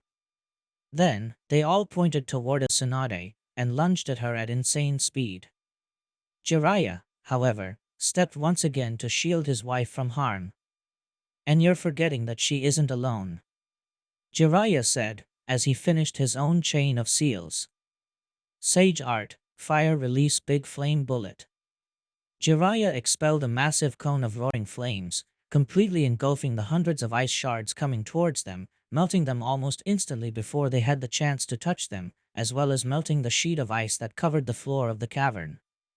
However, there was something Jiraiya's admittedly impressive fire jutsu was unable to melt, the Kusanagi blade, which, as if being pulled by an invisible force, emerged from behind the wall of flames and drove itself into Tsunade's gut. Tsunade was able to react in time and grab the sword by its blade in order to stop it, but she didn't break its momentum completely, and it managed to bury itself into her stomach. Tsunade choked out blood. "Tsunade!" Jiraiya yelled. "Tsunade-sama!" Katsuyu shouted. I'm okay," Tsunade said, as she forced the legendary sword out of her gut, before tossing it away. "I can heal myself. Just keep him busy while I do so." "Let me help you healing your wounds," Katsuyu offered. "Got it," Jiraiya said, as he took a couple steps forward, in order to face Orochimaru. Right now, he needed to push him away from Tsunade while she healed from such a sneaky attack. Orochimaru grinned, and extended his hand. As if the sword had life of its own, it floated mid-air, before it shot back towards the Sonk Sannin, whose fingers firmly wrapped themselves around the handle, before pointing the blade towards Jiraiya menacingly. Do you plan to face me alone, Jiraiya? I already proved to be the better of the two in the past, and that was before becoming what I am now, Orochimaru boasted. Without a Rinnegan wielder to help you, you have no chances to survive against me. Keep underestimating me, let's see how good it does to you, Jiraiya fired back. Orochimaru chuckled. Fine then. Let's fight in a way I know it's far from your favorite, in close quarters. Kusanagi in hand, Orochimaru basically blitzed towards Jiraiya, ready to impale his hated enemy like he did with Tsunade. Jiraiya, however, was faster than he anticipated, and prepared a counter-attack. Needle Jizo. Once again, Jiraiya's size grew in size and volume, while also taking the form of sharp spikes that were as hard as iron. The Toad Sage shook his head, throwing his weaponized white mane at the incoming enemy. Orochimaru sidestepped and prepared to strike, but unfortunately, Fukasaku wasn't going to make the fight any easier. Sage Art, Toad Oil. Once again, Fukasaku expelled a huge stream of oil from his mouth, but he didn't aim it at the snake Sannin, but at the ground below. Orochimaru immediately caught wind of what the small, elderly toad was planning, and broke his dash, opting instead to jump back and throw his sword at him. Jiraiya gritted his teeth. He knows I can't afford to dodge, or else that sword will fly towards Tsunade. Thanks to his sensing, Jiraiya could tell Tsunade was still healing her wounds. She was almost done, but needed a few more seconds. Let's try deflecting it then. Jiraiya held out a hand and formed a Rasengan as fast as he was able to, before driving the chakra sphere onto the incoming sword, which detonated the Rasengan upon piercing it. The resulting explosion harmed Jiraiya's hand and forearm a little, but he was able to deflect the sword blow, sending it flying away. However, as Jiraiya did this, Orochimaru took advantage of his predicament and prepared to attack again. He bent over and rested his hands on the ground, while the 4 snakes on his back hissed angrily at the Toad Sannin. The snakes opened their jaws, and more snakes emerged from it. Said snakes also opened their jaws, releasing even more and more snakes. Soon, Orochimaru was buried under a pile of a truly staggering number of snakes, before all of them who lunged at Jiraiya, ready to sink their venomous fangs onto his flesh. Shit! Jiraiya cursed, as he jumped back while wrapping himself with his chakra-enhanced mane. And while many of the snakes crashed against his spiked barrier, he saw that just as many passed by him and went after Tsunade, who was still healing herself. Panicking, Jiraiya's hands weaved hand seals as fast as he could. Earth Release, Multiple Earth-style Wall. Jiraiya slammed both hands onto the ground, and several walls of rock and earth sprouted around Tsunade, protecting her from the mass of snakes, and done. Thanks for the help, Jiraiya. Now better get out of the way. Tsunade warned from within her rock shelter. Several whistles alerted Jiraiya of what Tsunade was about to do, as a cluster of missiles flew out of the makeshift shelter. Jiraiya quickly jumped towards the shelter, while missiles rained upon the mass of snakes that covered the ground around them. Despite the number of snakes destroyed this way, there were many of them left. Tsunade then jumped out of the shelter, and scanned the area. Hey, where's Orochimaru? The slug Sannin asked. I don't know, I can't sense him. His chakra is all around the place, Jiraiya replied. He must be using the snakes in order to hide his position. Fukasaku pointed out. How so clever of you? Orochimaru's voice said. Suddenly, one of the snakes quickly tripled in size as it lunged at Tsunade. The enlarged snake opened its jaws, and Orochimaru crawled from under them, ready to strike Tsunade down. However, the slug princess was faster in the draw, and quickly raised a hand towards him. Shinra Tensei. Orochimaru was blasted backwards. However, as he did, another snake came from his mouth, lunging towards Tsunade again. Jiraiya was able to intercept it by wrapping his arms around them, but the snake regurgitated yet another Orochimaru, who lunged once again at Tsunade, while the snake wrapped its body around Jiraiya. Raising a hand, the blade of Kusanagi flew back to it, and prepared to strike his former teammate. Tsunade managed to generate another black chakra rod from her palm just in time to parry the blow of the legendary sword. Unfortunately, her makeshift weapon broke under the assault of Orochimaru's blade, forcing Tsunade to jump back. "You're really out to get me, aren't you?" an annoyed Tsunade asked.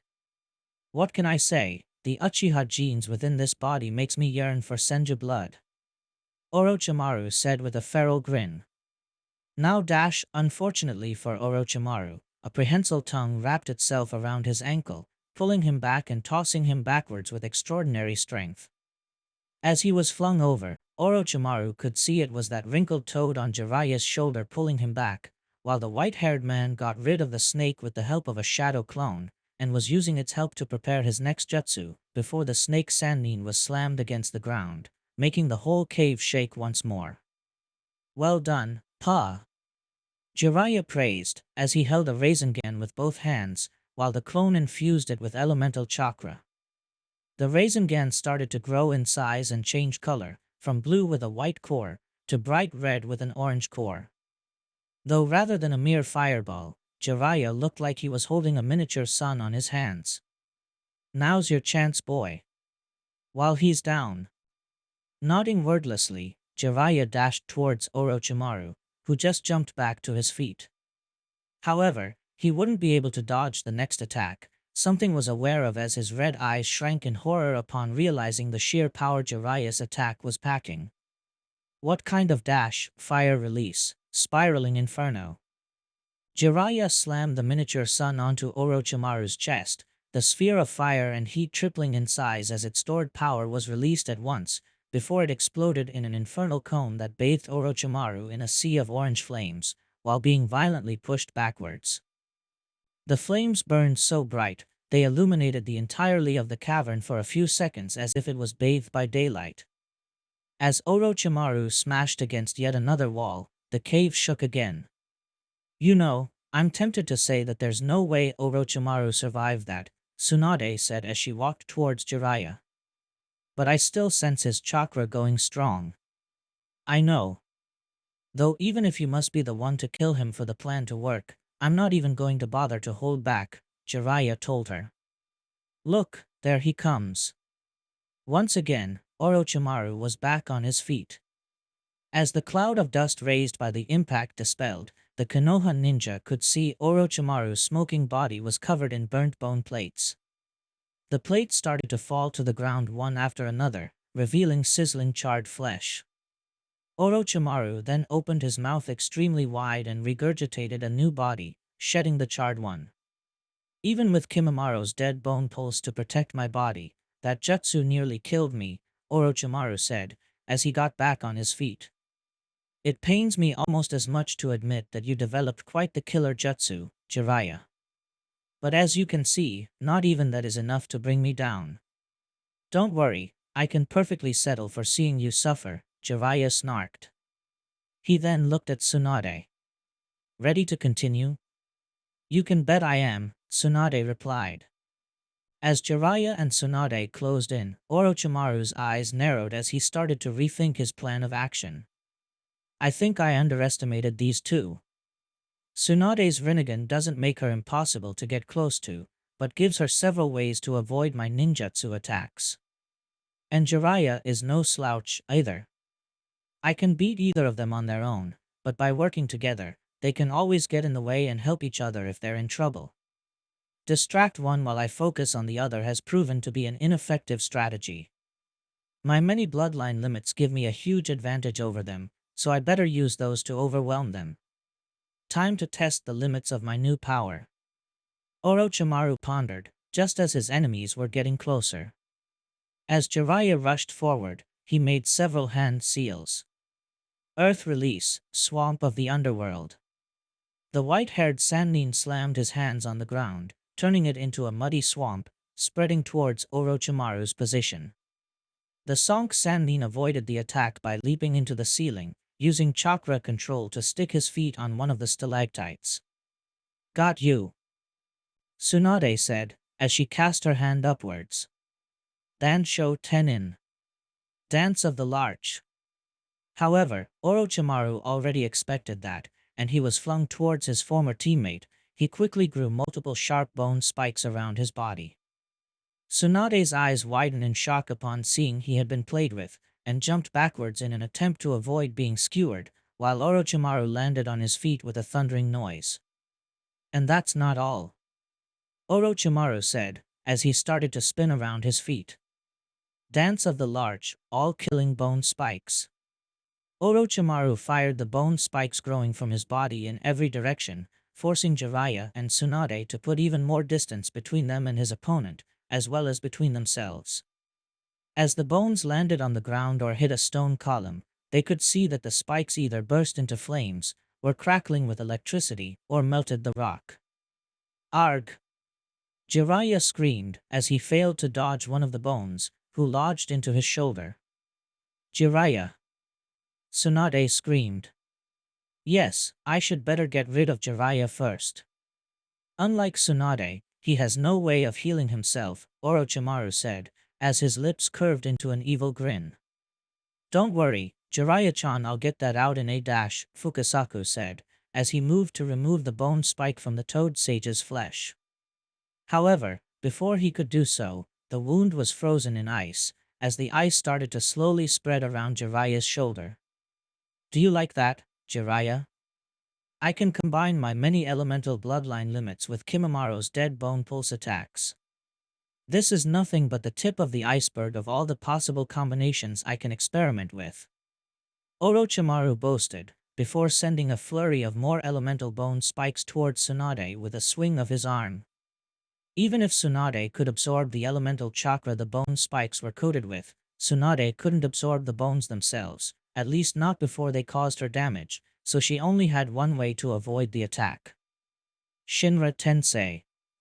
The first wave of bone spikes was repelled. However, Orochimaru continued to fire them at a fast pace, to both at her and Jiraiya, forcing the two of them to continue running. I already lost count of how many times you have used that ability, Tsunade, Orochimaru mocked, as he continued his assault. Did the Rinnegan degrade you into such a one-trick pony? That's all you can do now? As she ran, Tsunade held an arm, which then reassembled itself into a sleek-looking cannon. Its barrel started to glow as chakra was gathered on it. Try on this then. After stopping and grabbing her cannon-turned arm with her free hand, Tsunade fired multiple bolts of chakra at Orochimaru, who was now forced to be on the defensive, stopping his attack and jumping away. The chakra blasts, while small, produced pretty big explosions when they landed on the ground or on any of the rock columns. Slightly better. But you still fail to grasp the potential that IU has to offer, Orochimaru replied, as he started to make hand seals.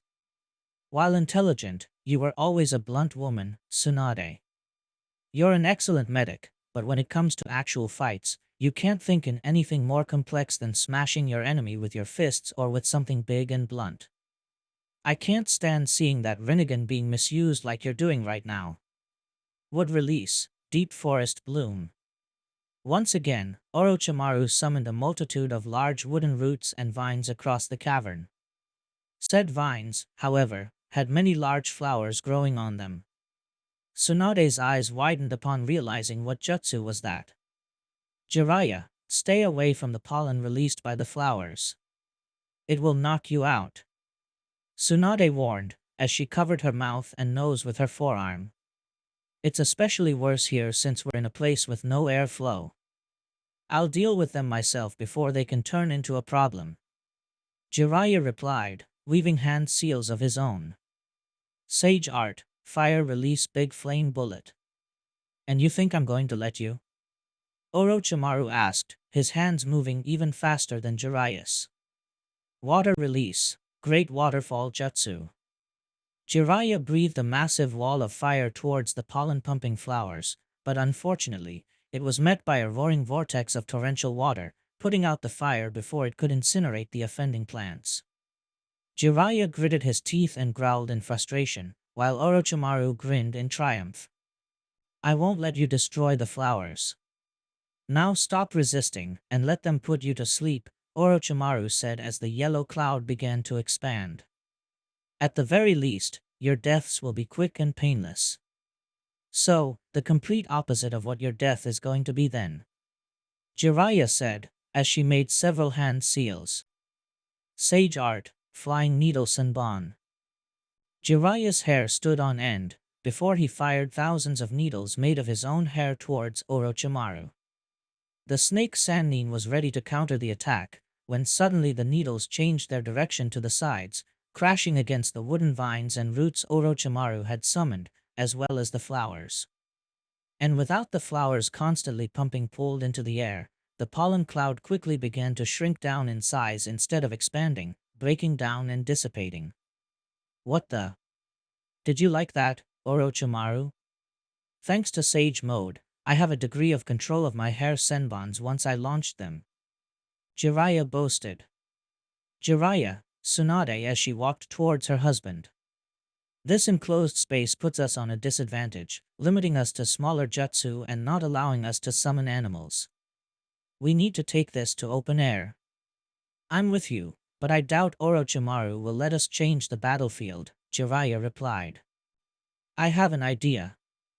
Do you have any jutsu to protect us if this cave were to collapse? Tsunade asked.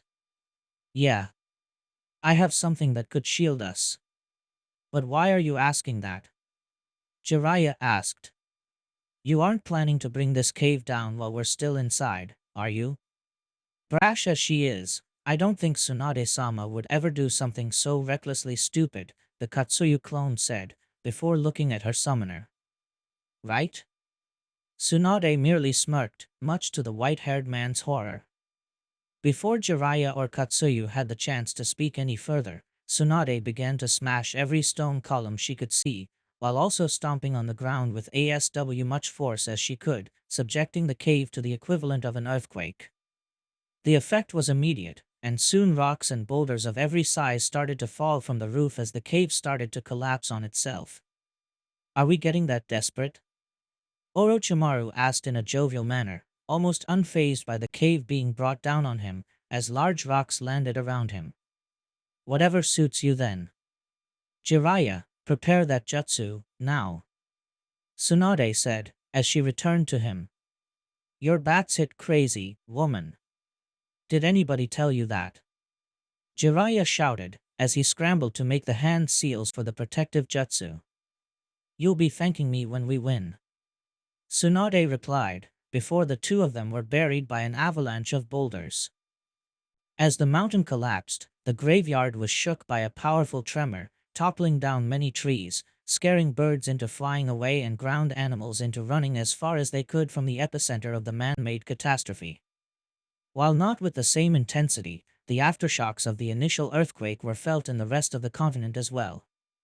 After several minutes of thundering noises produced by rocks and boulders falling on top of each other, like a solid rock storm, there was nothing but silence. One might have the impression that no one survived the avalanche Tsunade had provoked. And in a way, they would be right, since no ordinary human, hell, even ninjas of above-average power wouldn't be able to survive such catastrophe either. Then again, the Sannin were no ordinary people. Or even ordinary ninjas for that matter.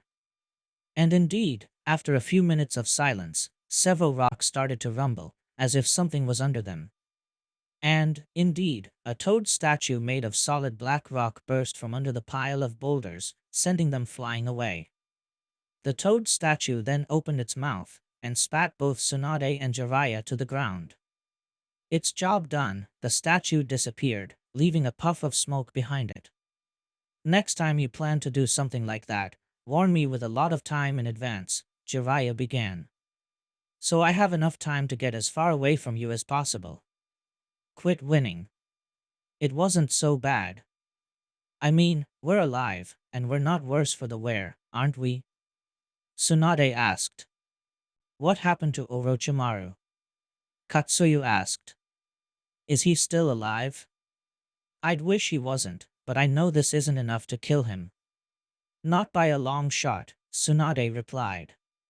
I hope he didn't run away. Because I can barely sense him, Jiraiya mentioned. He made it clear he won't run away when he has the Rinnegan within reach, Tsunade insisted. I bet he's trying to disguise his chakra presence as to catch us by surprise. The fact that we can sense him at all should tell you as much. More tremors, this time coming from multiple spots all around them. Rocks were sent flying in every direction one after the other as several gigantic snakes burst from under the piles of rocks, hissing loudly and angrily, before setting their eyes on the Sannin and lunging at them. There's your answer to both questions, Tsunade said, before jumping right before one of the giant snakes could bite her. When the snake tried again, Tsunade knocked it out with a powerful right hook, making the snake to fall back. Tsunade then quickly grabbed the snake by its tail, and started to use it as a weapon against the other snakes.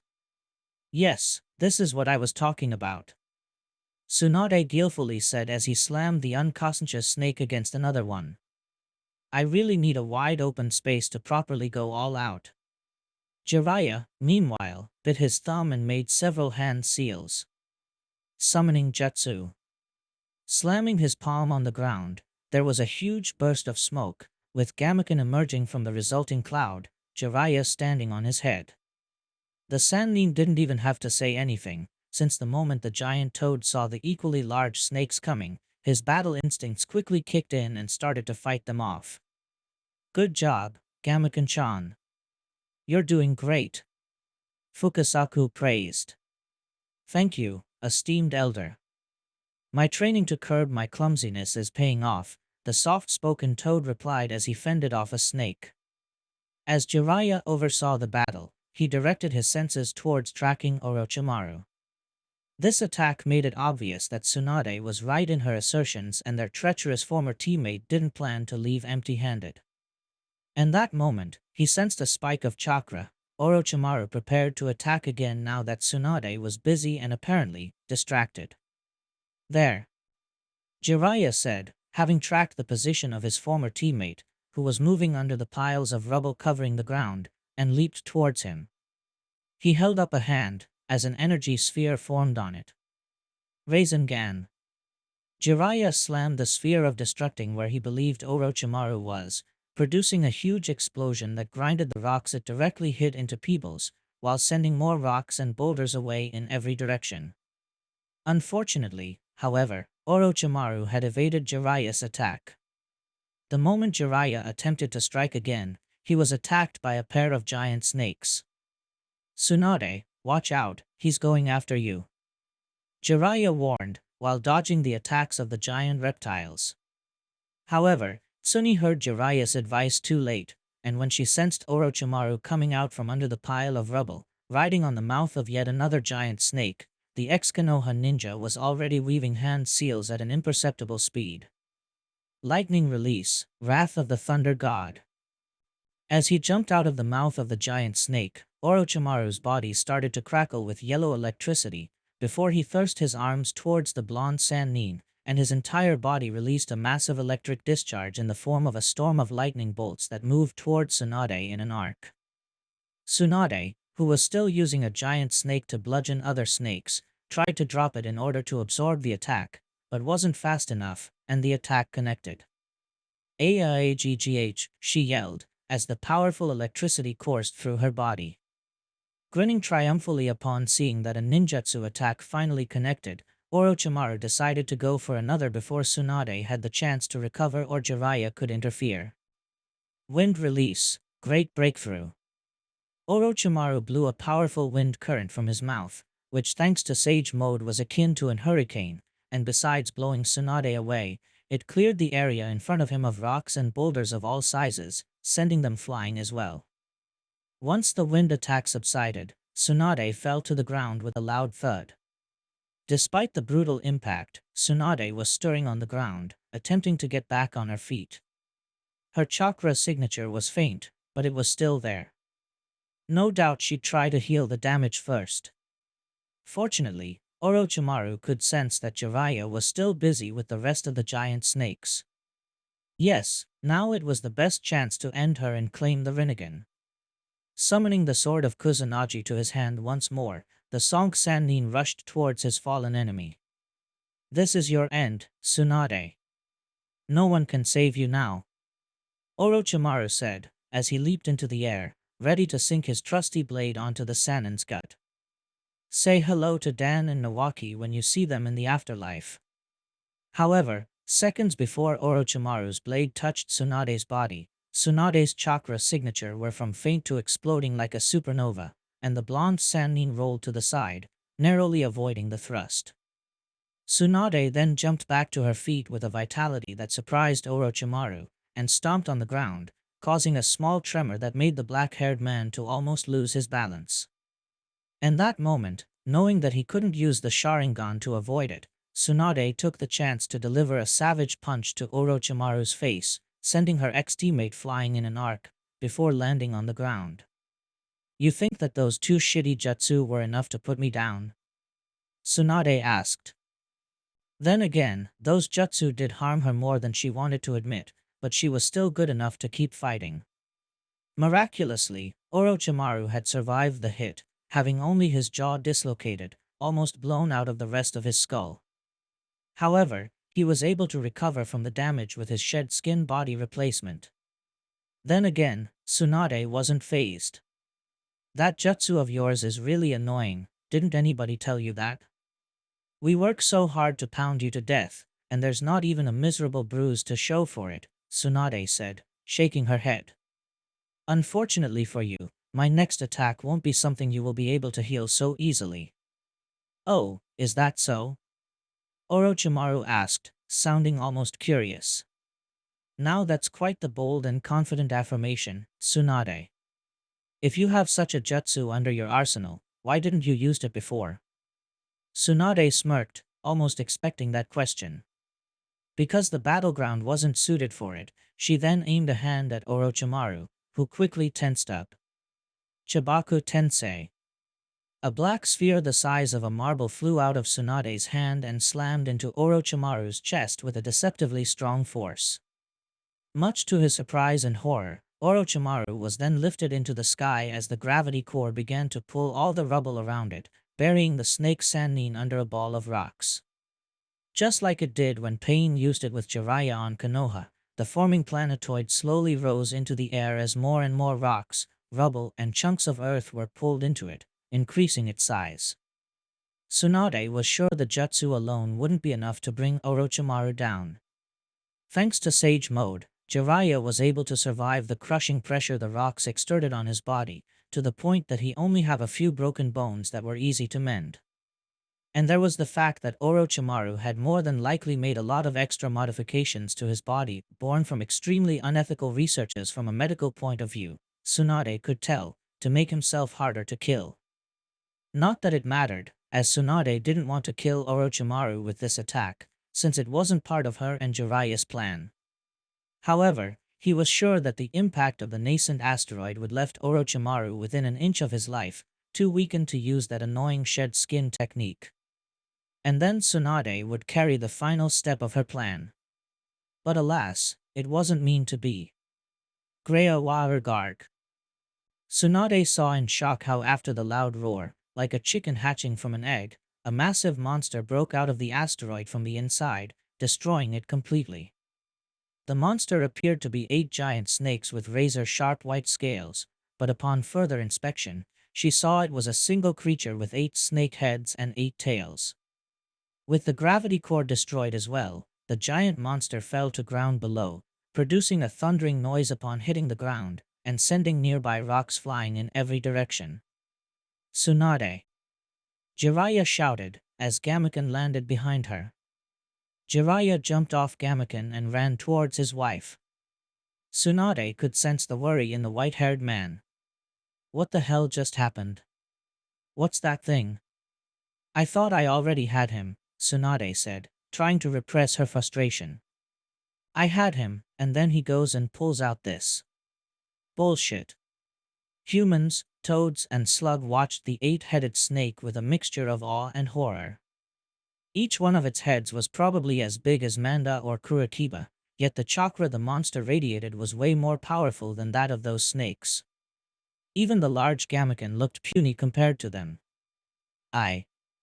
I think this enemy goes beyond my capabilities.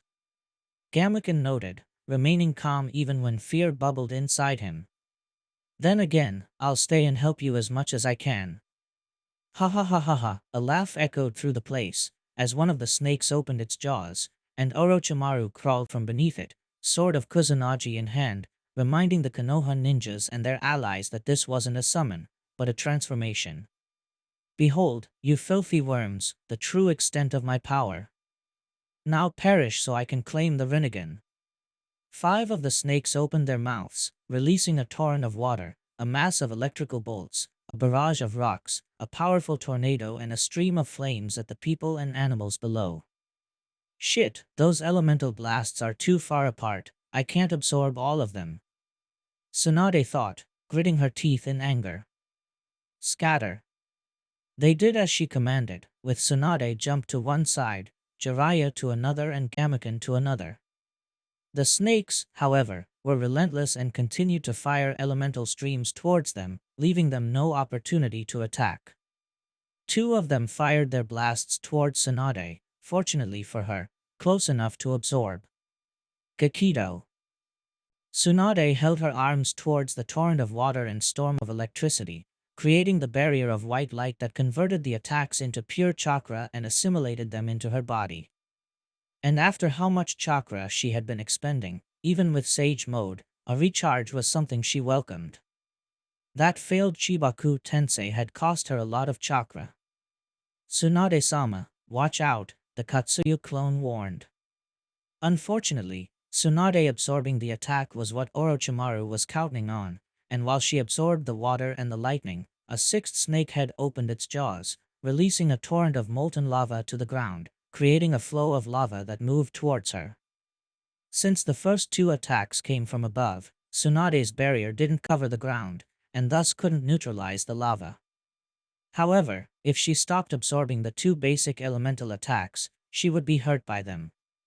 And she couldn't use 2 Rinnegan abilities at once. At least not from the same body. Earth Release, Fisher. Tsunade sighed in relief upon sensing a spike of chakra coming from her husband. The earth shook a little as a large crack spread across the path the flow of lava was taking, creating a deep rift. The lava then fell down the rift on the earth instead of following its course, leaving Tsunade unharmed. After a few seconds, she finished absorbing the streams of water and lightning fired from the other 2 snakes, and quickly jumped back in case the lava snake attacked again. Nice save, Jiraiya. Tsunade told him. Anytime. Jiraiya replied, while dodging a storm of razor-sharp rocks and a wave of flames. But we can't continue like this. This giant monster is pushing us into fighting defensively. We need to attack. I know.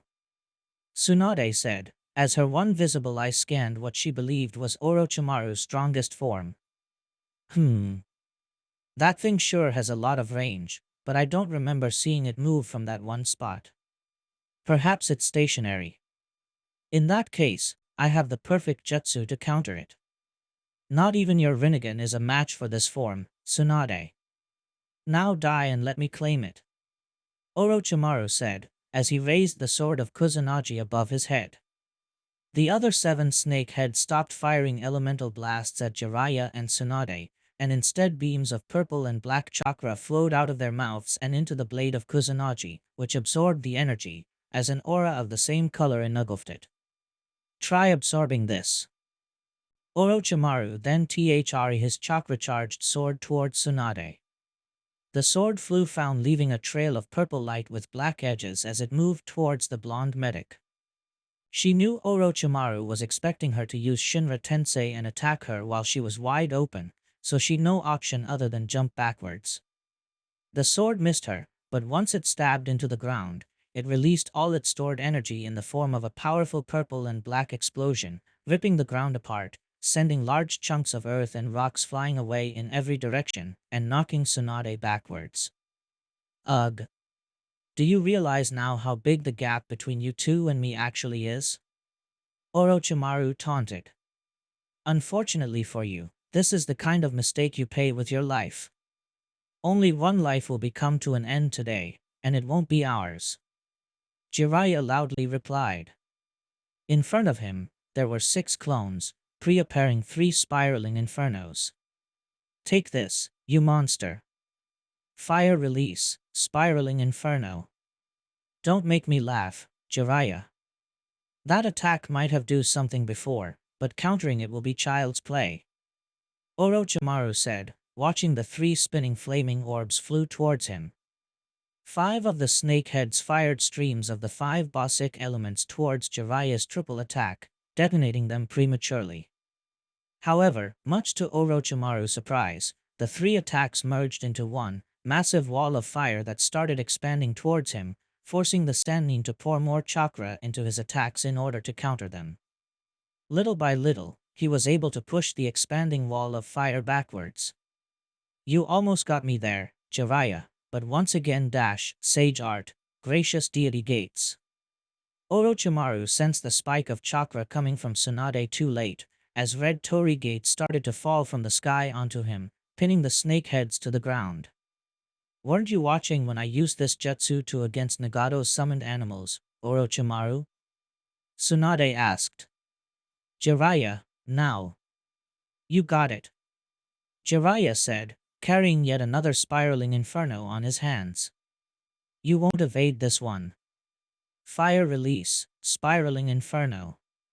Jiraiya threw the spinning fireball at the snake head Orochimaru was hiding in.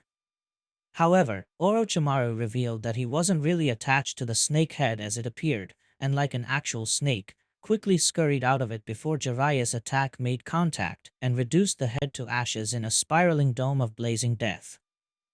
"You missed Bansho Tenin."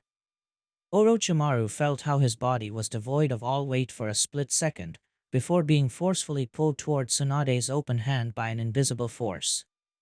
He tried to anchor himself to the ground like he had done before, but thanks to Jiraiya's distraction, he didn't see what Tsunade was going to do, and couldn't plan accordingly. In a couple seconds, Tsunade's fingers strongly closed around his throat. Orochimaru was about to make the snakes on his back to bite Tsunade, but before he could, Tsunade quickly placed her other hand on top of his head. Much to his horror, Orochimaru's body went rigid. "I wish it didn't have to end like this, Orochimaru. But you brought this upon yourself," Tsunade said, her voice laced with a bit of regret. "Ninjendo." Tsunade pulled her hand backwards, tearing Orochimaru's soul from his body, who was released from her other hand's grip, falling to the ground with a dry thud. He didn't move. Neither she nor Jiraiya could sense any chakra coming from it. Because Orochimaru's sordid life had finally come to an end. Following Obito's command, the 6 undead Jinchuriki launched themselves at their living counterparts. Naruto and Killer Bee quickly activated their chakra cloaks, as the plates of Fu's chakra armor spread over her body. "Naruto, watch out. I'm going to attack with a wide area jutsu," Roshi warned as his hands flew through hand seals. "Lava release, scorching rocks jutsu." Roshi exhaled multiple blots of lava at the trio of living Jinchuriki.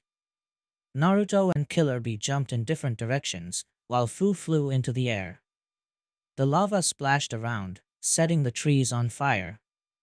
"This guy's attacking us with molten earth. We'd better give him a wide berth," Killer Bee rapped, as he narrowly avoided a lava projectile. "That's Roshi, the Jinchuriki of the 4 tails," Naruto told him. "He can use lava release. Be very careful with him." Before Naruto could plan his next movement, the red armored giant appeared beside him, his leg pulled back ready to give him a devastating kick. Boil release, eruption kick. Propelled by a geyser of steam, the armored giant delivered a devastating kick to Naruto. The blonde, however, was able to create a pair of chakra arms that, alongside his real ones, used to catch the leg before it could impact him. Naruto then spun the undead Jinchuriki in a circle a few times before tossing him away. However, he managed to land on his feet on a large tree branch. "Nice one, kid. I don't think anybody has been able to catch one of my steam-powered kicks," the red-clad Jinchuriki praised. "Name's Han, by the way. Naruto Uzumaki, the Jinchuriki of the Nine Tails, replied. Rashi then landed on a branch behind him. You should be proud, Naruto. Han isn't somebody to hand compliments that often. You know each other? Naruto asked.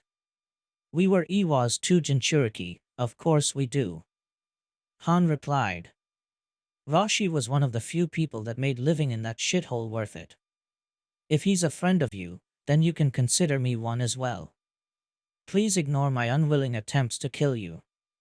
So you have to be one of the Jinchuriki Dad was unable to find any info on, Naruto deduced. Guess Akatsuki caught you with us none the wiser. Like I said, Rashi was one of the very few people that made me stay at IWA, so when he left, so did I, Han explained. Guess that made me an easy prey for those Akatsuki bastards. Also, watch out, I'm going to attack again. Han shot towards Naruto again, geysers of steam shooting from the gauntlets he was wearing. Boil release, propulsion fist. Naruto jumped back just as Han brought his fist down, shattering the branch Naruto was perched on. As he moved backwards, though, he noticed that Rashi was about to strike him from behind, his fist coated in burning lava. Lava release, scorching armored first. Naruto generated a giant arm of golden chakra to catch Rashi's lava fist before he could connect. Feeling that the lava was eating through the golden chakra, Naruto swung the golden arm around, throwing Rashi towards Han. However, rather than crash against each other, Han managed to grab Rashi and, spinning around his heels, redirected Rashi's momentum back at Naruto. While in mid-air, the elder Jinchuriki extended his leg just in time to deliver a powerful kick on Naruto's face, sending the blonde flying away. Naruto, however, created several chakra arms to hold on to nearby branches and regained balance, landing on his feet. How is that he armored guy has boil release? I thought it was a bloodline from Kiri. Naruto wondered. It's the power granted by his tailed beast, Kokuo, Kurama explained. Just like how the smelly ape son Goku grants Rashi lava release. Other tailed beasts can grant their hosts bloodline limits. Man, you seem kind of mediocre when you're put next to them, Naruto joked. Kurama growled angrily. Don't you dare compare me with those second-rate animals. You should feel immensely lucky that you were blessed with my incredible power. I never thought that we'd get to fight together again. Too bad it's under such awful circumstances, Han lamented. I feel that Naruto will be strong enough to deal with us. I mean, that golden cloak isn't just for show, is it? Rashi asked. You didn't have it the time I met you. A lot of things happened since the time we failed to save you, Rashi, Naruto told him. This is just one among many. Rashi chuckled. Heh, I can imagine. I have the feeling they'd be great topics to write a book about. That moment, Fu appeared behind the two of them, her two arms morphed into long blades resembling the maws of a stag beetle. However, before she could skewer them, the two IWA Jinchuriki jumped aside, and the Taki Kunoichi ended up cutting thin air. How? Fu asked, surprised at their reflexes. And to her increased confusion, many bubbles appeared around her. Where did these bubbles come from? Remembering the way Utakata used ninjutsu, Naruto's eyes widened. Fu! Get away from those bubbles now. He yelled, water release, water explosion jutsu. The seemingly innocuous bubbles detonated like they were explosive tags. Naruto launched an arm of chakra into the chain of blasts, and managed to grab Fu, pulling her away from the danger. Thankfully, her armor was able to absorb most of the blasts, leaving only a few burnt marks here and there. You okay? Naruto asked, as he gently put Fu down beside him. I'll live. Thanks for the save, Fu said, as she dusted her armor. She then looked at Rashi and Han. What's with the geezer and the iron giant? I made sure to be extra stealthy. It's a power of the Rinnegan. All 6 of them can see what each other sees, Naruto explained, and gestured towards Utakata, perched on a branch above them. And Utakata was watching you. I see, Fu acknowledged, before she saw yet another zombie coming at her, this one a short man holding a staff with glaives at the tip. Oh damn, here comes another. Yagura. Naruto asked, recognizing the zombie. Greetings, Naruto. I'm glad to see you again, even if it's under such circumstances, Yagura politely said, his hands making hand seals. Water release, water shuriken. The air's moisture condensed into water, which then took the shape of several shuriken.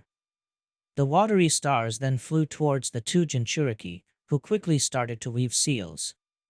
Rather than dodge, they decided to counter them with jutsu of their own. Wind release, great breakthrough. Wind release, cyclone vortex.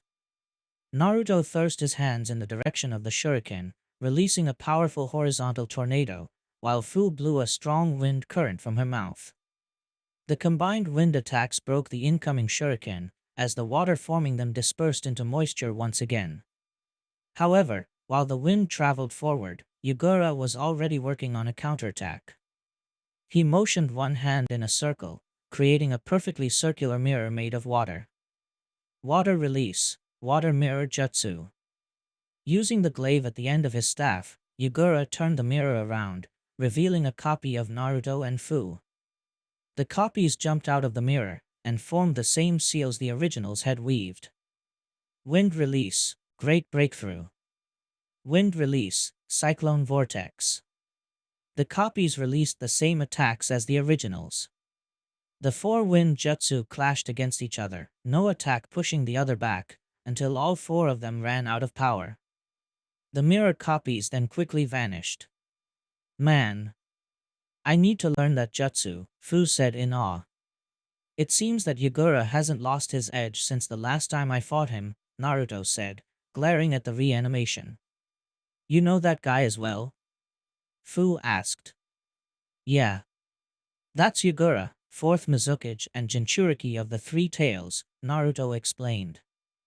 I had to fight him as part of Konoha's deal with Mei's rebellion in our mission to bring the Blood Misty to an end. Turns out the poor guy was mind-controlled the whole time. Not only we were unable to break the mind control, but we couldn't even save him from Akatsuki either. Though in death my mind is once again my own, Yagura added, before chuckling sadly. Not that it matters much, given that I have no control of my body. It seems that I'm doomed to be Akatsuki's puppet no matter what. Don't worry, Yagura. We'll make sure to send you back to the place you belong and make whoever's behind this pay, Naruto promised, raising a fist at him. And I never go back on my promises. This made Yagura smile a little. It seems that you're as much tenacious now as you were back when you fought me.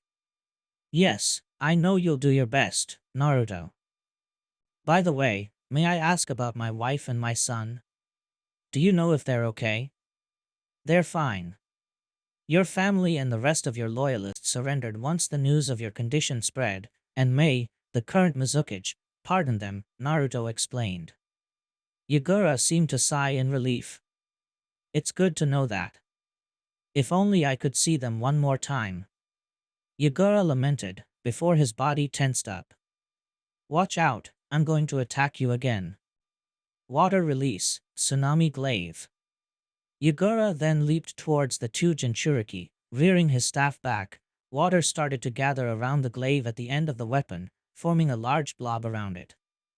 He then swung the staff towards Naruto and Fu, who jumped backwards in order to avoid the strike. However, the water gathered on the weapon was then released in the form of a watery blade. Fu deployed her wings and flew upwards, but Naruto couldn't dodge, and was forced to parry the attack with his wind blade as well as two arms made of Kurama's chakra for extra help. Naruto was able to overpower the water blade, which broke down into millions of water droplets. Naruto, watch out! Kurama warned. Before Naruto could heed the fox's advice, two shadows fell upon him, revealing them to be the forms of Rashi and Han. Sorry, Naruto. Rashi said, as he shot chakra-coated fist at him. Lava release, scorching armored fist. Boil release, erupting propulsion foot. Naruto screamed in pain. Rashi's lava-covered fist and Han's steam-powered kick connected, sending him flying backwards. Naruto, however, was caught by Fu, who placed him on a nearby tree branch. The blonde hissed as he touched the scorched marks on his chest the two attacks had left. Fu looked at the IWA Jinchuriki, who, alongside Yugura and Utakata, were closing on them. Hey Chomei, think you can contact the other beasts and tell them to drop it already?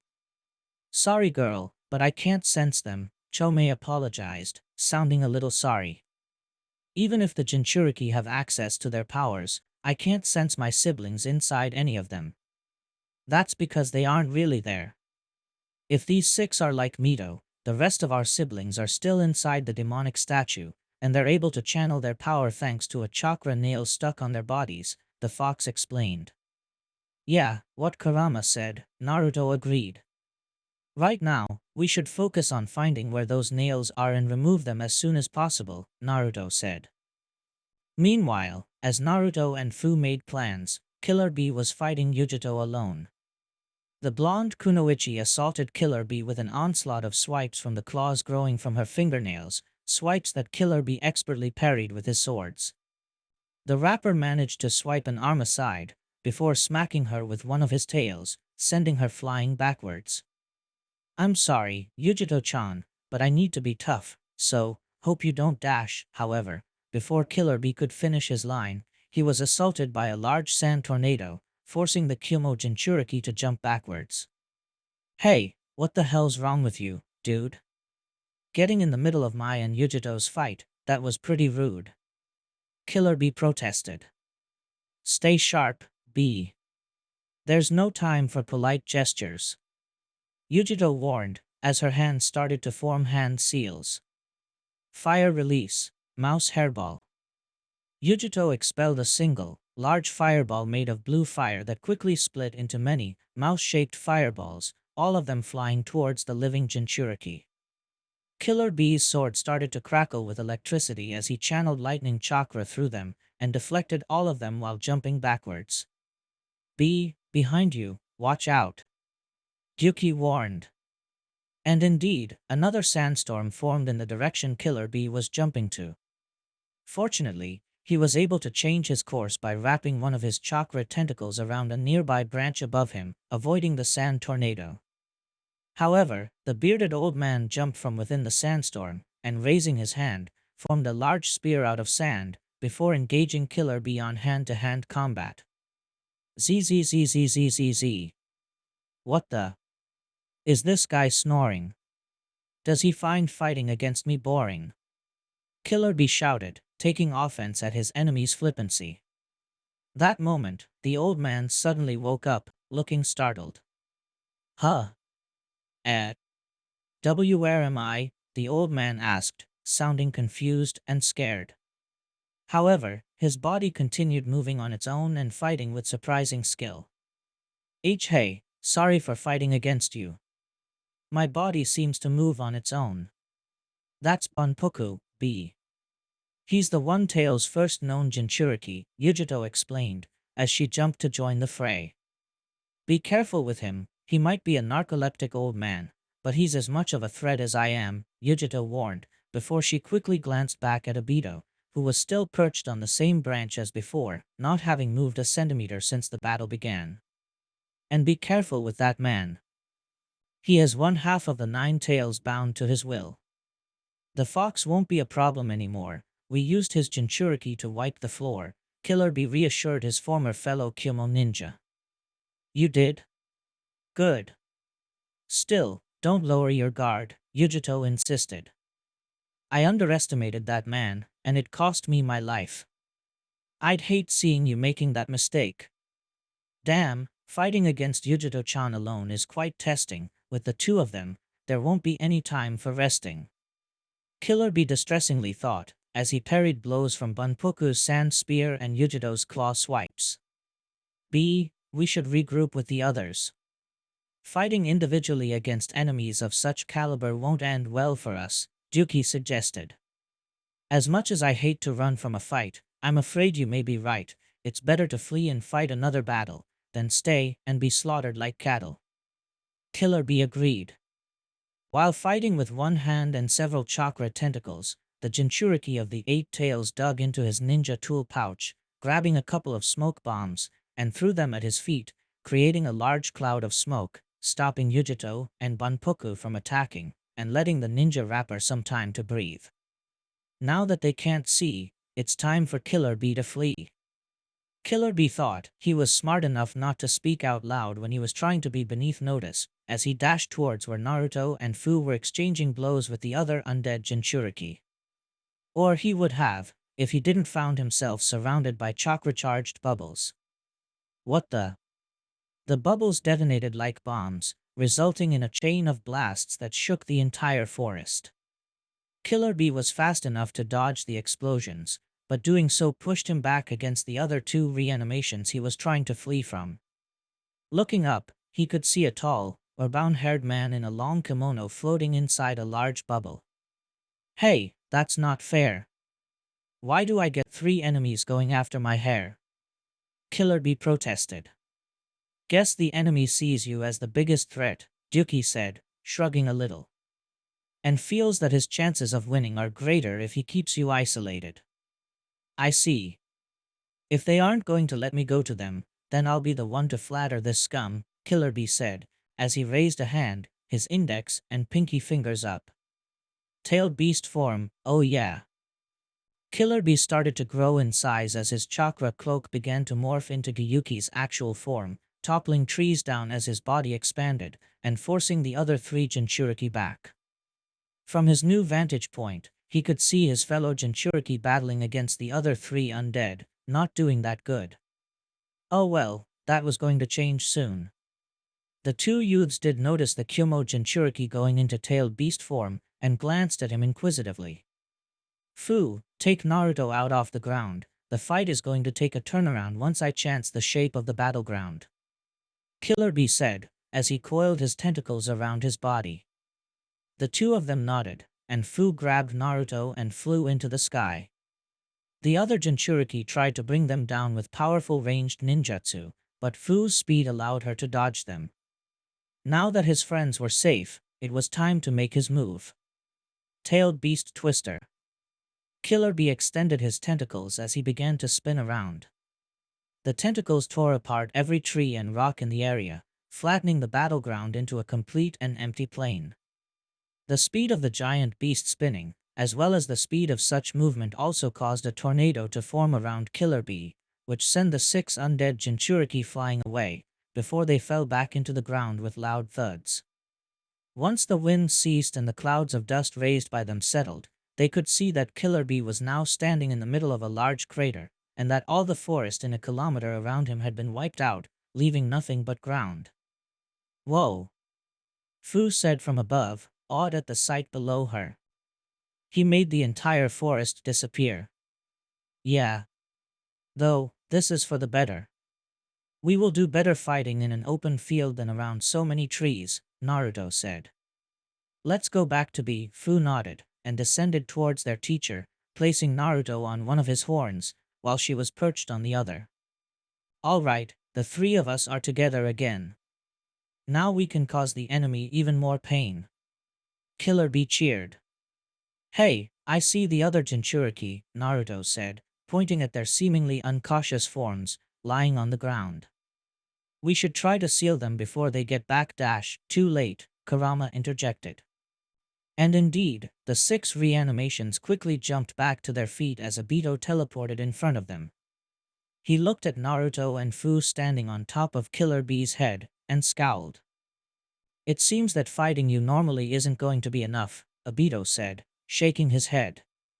In that case, I'll have to have them use more power. Obito made a hand seal, and an aura of chakra exploded around the undead Jinchuriki, looking at first like a generic tailed beast cloak, but each of them began to take on a new shape of their own. Bunkapu's chakra cloak appeared to be made of sand in constant movement, in the shape of an armor that looked like Gaara's shield of Shikaku Jutsu, complete with a wide conical helmet. On his hands rested a large spear made of sand.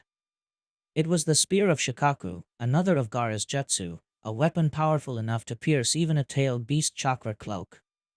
Yujito's chakra cloak looked like Naruto's, giving her an appearance of being made of fire, except it was sapphire blue with black edges instead of golden, while her fingers being made longer and in the shape of claws. Yugura's, on the other hand, resembled more Fu's chakra armor, as it was a physical armor made of sharp maroon coral that covered every part of his body, leaving only the eyes visible. Rashi's chakra armor was made of lava, so hot the air around him appeared distorted. Han's chakra cloak made him look as if he was made of clouds. But Naruto could tell that those clouds were both extremely hot and made of a very corrosive substance. Utakata's chakra cloak was the only one who looked liquid rather than solid or made of flames, looking like he was covered in a light blue liquid cloak that was constantly producing bubbles, which burst almost as soon as they formed. Once again, Naruto knew that those were no normal bubbles. Plus, unlike the other Jinchuriki, while Naruto knew what powers their tailed beasts granted them, he didn't know what was the Six Tails' abilities. The slug can secrete corrosive substances from his body, either in liquid or gaseous form, Kurama helpfully provided upon sensing Naruto's thoughts. So you better watch out for that. I see. Thanks, Kurama, the blonde mentally replied. Down below, Obito motioned his hand forward. Go, he ordered. As soon as that word left his lips, the 6 undead Jinchuriki charged forward. While most of them merely ran, the 3 living Jinchuriki watched in shock how Han leaped towards them like a rocket, propelled by a stream of pressurized steam coming from his feet. What the hell? Naruto asked. Don't look at me, I didn't know I could do this either. Han replied, even more surprised than Naruto. Heh, that's quite the risky move to try, and thus I'm going to crush this guy. Killer Bee rapped as he tried to swat the incoming Han with his hands. However, the other Jinchuriki weren't going to let him. Rashi stopped and, after making several hand seals. Hey big guy, watch out. Lava release, flower fruit mountain.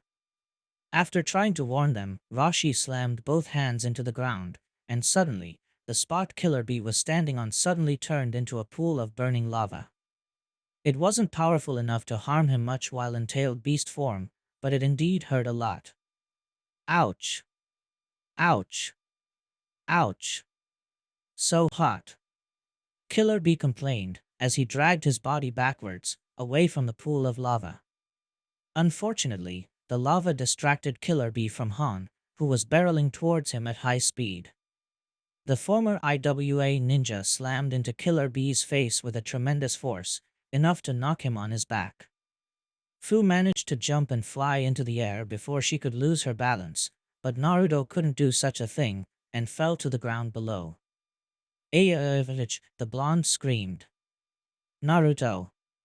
Fu shouted, as she dived to catch the falling Konoha ninja. However, before she could grab her distressed friend, she was intercepted by yet another Jinchuriki, Yujito, who tackled her away from Naruto. Sorry, sis.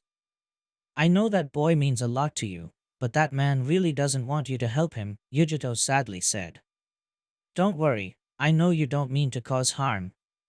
So please don't take this badly either, Fu replied, as she grew several insect arms, pushing Yujito away from her. When Yujito tried to get back at her, Fu kicked her hard in her gut, sending him flying backwards. The winged girl dived towards Naruto once again, but she was too far away from him in order to save him in time. But alas, Naruto wouldn't crash against the ground, since much to his luck, a large mass of sand formed beneath him, cushioning what would have been a very painful landing. Sand coffin. Unfortunately for Naruto, that sand had been placed there by Bunpuku not to save Naruto but to capture him. The sand quickly rushed towards the blonde, encasing him inside a cocoon of sand. After Naruto was completely covered, more and more layers of sand added on top of it, taking the shape of a large pyramid. Han and Rashi then landed at each side of the pyramid. You better get your friend out of there because Rashi and I are going to use our combination attack on him right now. Han warned, as he and Rashi began to make hand seals. Killer Bee and Fu shuddered. A combination attack between two of the most destructive elemental combinations couldn't spell nothing but pain for the now trapped blonde. Lava and boil combination release. Blast furnace. Roshi expelled a huge amount of burning lava from his mouth, surrounding the pyramid with a moat of lava, while Han created a tornado of boiling steam around it, making the air around the pyramid as hot as an oven. Under the intense heat, the pyramid of sand began to turn into glass. Killer Bee was dealing with Yagura and Yudakata. The latter was sliding among Killer Bee's giant body, leaving a trail of corrosive acid behind, while the former Mizukage was covering one of his arms in hard coral, which spread around it. Still, the Kumo Jinchuriki was able to sense that Naruto was in trouble, and that if he didn't do anything, the enemy would take him away. "Get away from me, you fools!" In anger, Killer Bee flared his chakra with all his might, creating a pulse that pushed Yudakata and Yagura away from his body. "Naruto!" Killer Bee screamed, as he shot several of his tentacles towards the construct. Killer Bee tried to dig into the burning sand, but the extreme heat quickly began to burn his tentacles. Growing desperate, he was about to use a small-tailed beast ball to destroy the sand prison. However, it burst from the inside out, sending sand and chunks of glass everywhere, revealing Naruto surrounded by a powerful blue aura. Seizing the opportunity, Killer Bee wrapped a tentacle around Naruto and pulled him towards him. "Hey, Naruto, you okay? Those guys got you belay?" Killer Bee asked. "The chakra cloak protected me. If it wasn't for that, I would be a goner," Naruto replied. "Thank goodness I had Sage Mode to break out from that prison." "Fu, maybe you should do the same." The green-haired girl nodded, and made a hand seal. Back in the makeshift shelter the trio had used to spend the night, there were a Naruto clone and two Fu clones gathering nature energy. One of the two Fu clones disappeared in a cloud of smoke, transferring all the nature energy to the female Jinchuriki, allowing her to enter Sage Mode. "Much better," Fu said, basking in the feeling of nature energy coursing through her chakra network. She then noticed Killer Bee's arm encased in coral. "Let me fix that. Sorry if it hurts." Fu started to fly around the coral-encased arm, punching it multiple times. Each punch was powerful enough to shatter a section to pieces, and after a few hits, the arm was completely free of coral. "Thanks, number 7, you're a lifesaver. Let's see if I can return the favor." Killer Bee replied. "You can repay her right now. They're coming again," Naruto warned. "This time, don't let them split you apart. You're at your strongest when you fight together," Yuki sternly said. Once again, Han was rocketing towards them, propelled by a stream of pressurized steam. Banpoku was also flying towards them on a cloud of sand. On the ground, the other 4 undead Jinchuriki were charging as well. Fu flew in front of Killer Bee, deciding to attack them first. "So, you said that they have a shared visual field, right?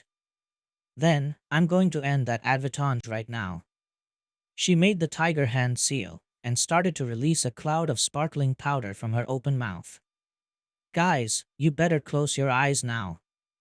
Chomei warned Naruto and Killer Bee through their mental link. Fu clapped her hands. Hiding in the scale powder jutsu.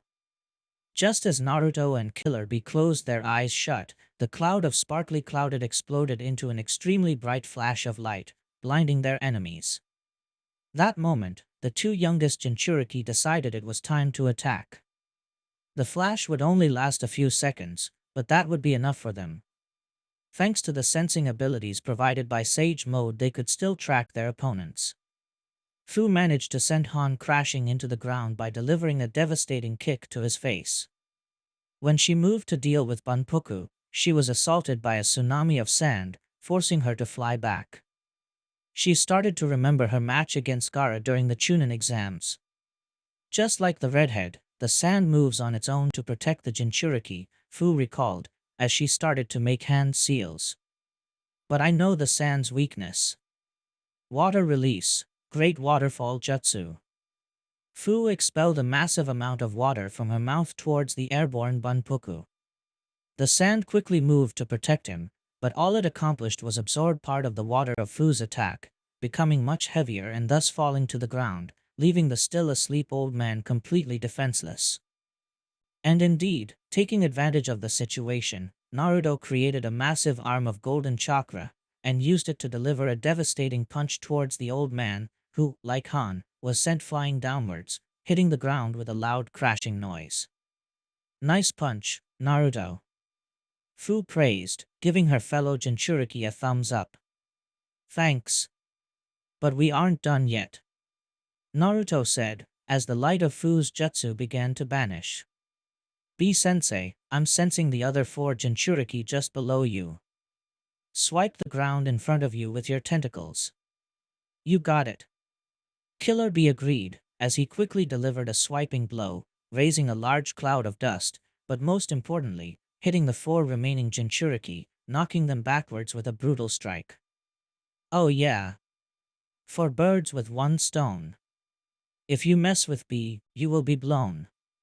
Now that they're incapacitated, we need to remove the black rods from their bodies, Naruto urged. If we do, they won't be able to draw power from the tailed beasts and will beat them easily. Naturally, Obito wasn't planning to make things for the 3 Jinchuriki any easier. He was growing more and more frustrated and impatient with how his undead 6 paths of pain were failing to beat his 3 elusive preys. Then again, he still had more cards to play. You're annoyingly persistent in your resistance, Obito said, though it was more like a growl. He made a hand seal. Alright, let's see how well you do against this. That moment, like Killer Bee before them, all the Jinchuriki quickly grew in size as they transformed into their tailed beast forms. This is bad. Very, very bad, Kurama said, sounding worried, even scared. Come on, don't be such a downer. Didn't I beat you when I was less powerful than I am now? Naruto replied. Besides, you always boast about how you're the strongest of the tailed beast. Was all that bravado? I am the strongest of the tailed beasts, the fox insisted. However, you don't have access to my full power. You won't have it until you're able to reach the tailed beast form, something you had failed to do. I didn't need that to beat you, Naruto protested. Even ignoring the fact that you had external help, I was only one enemy, Kurama replied. If you were to fight against a single-tailed beast, my proverbial money would be on you. But 6? Unless you and Bug Girl get their shit together, I see a lot of pain in your future. Then I'll prove you wrong. Besides, I don't need to beat them per se.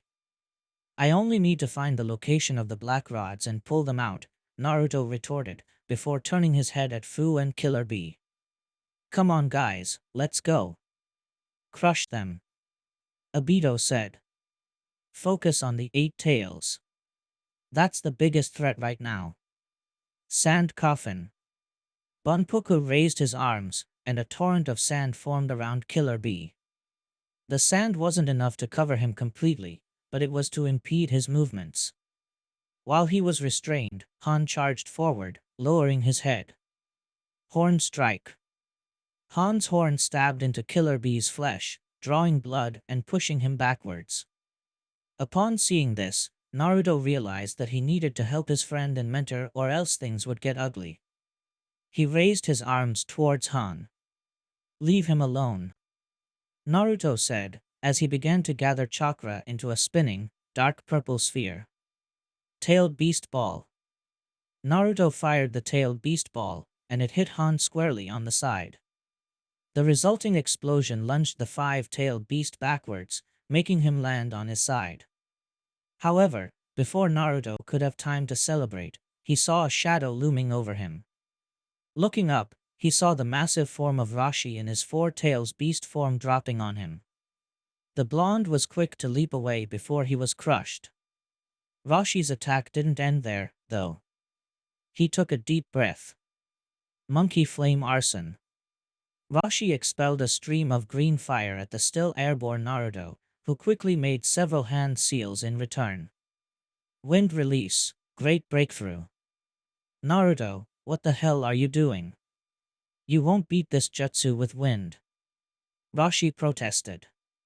However, much to Rashi's surprise, rather than aiming the wind blast towards the stream of fire, he aimed it upwards, making Naruto to barrel towards the ground, dodging the attack. Oh, I see. Really clever, kid, Rashi said. Shadow stroke. But once again, Naruto wasn't safe. He felt the ground shake as a chakra signature approached him at great speed. Turning around, he saw Yagura in his three tails form, curled into a ball that was about to roll into him at great speed. Naruto, watch out! Fu yelled, as she dived down. Takigakure Great Whirlwind.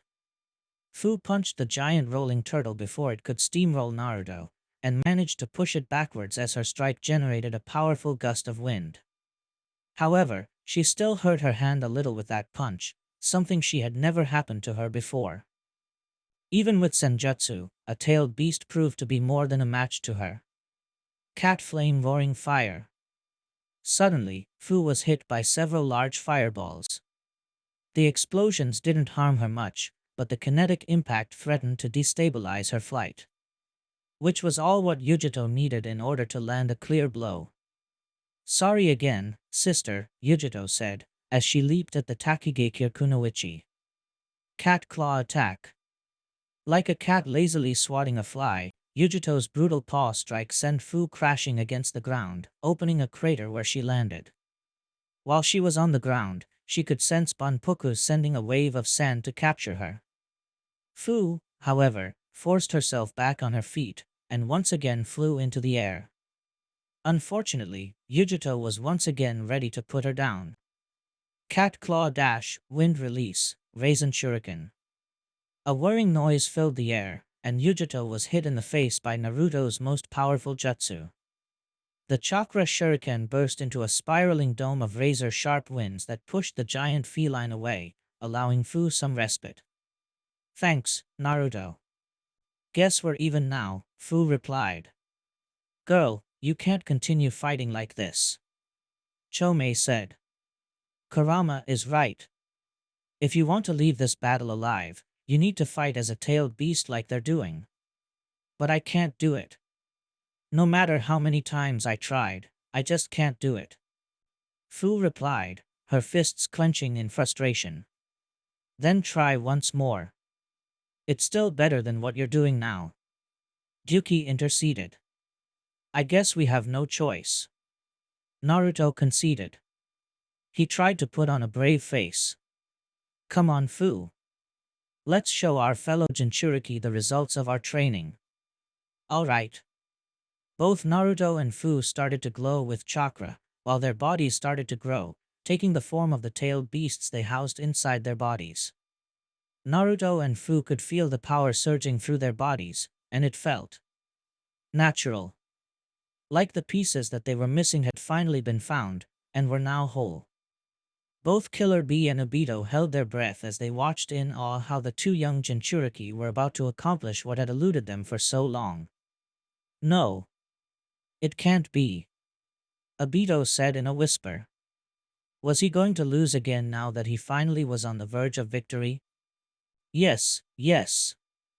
They're going to do it. Killer Bee cheered. Their dash, right after the transformation wavered before breaking apart, and the two Jinchuriki returned to their previous forms. They didn't do it. Gyuki said, letting his head down in defeat. Obito, however, let out a mocking laugh. Ha! For a moment, you made me believe that you greenhorns had mastered the power of the your-tailed beasts in such a short amount of time. And while you have grown indeed very powerful, this is a battle you can't win. This ends right here, right now. Naruto. The transformation failed. Fu cried, panic seeping into her voice. What the hell do we do now? As Naruto watched the six-tailed beasts closing in, the ground rumbling under their heavy footsteps, he tried to think what else he could do. Though, just like the Taki Kunoichi, Naruto was unable to think properly due to his panicked state. Something the Nine Tails noticed. Come on, Naruto, You aren't going to let Akatsuki get their hands on me, are you? Tell me you don't plan to give up after you went this far. Kurama interceded. What about that obnoxiously positive attitude you always have? I'm trying, but I can't think anything. For some reason, I just can't pull the complete transformation. Naruto snapped back. All that training, and this is the best you can do. Unbelievable, the fox scoffed.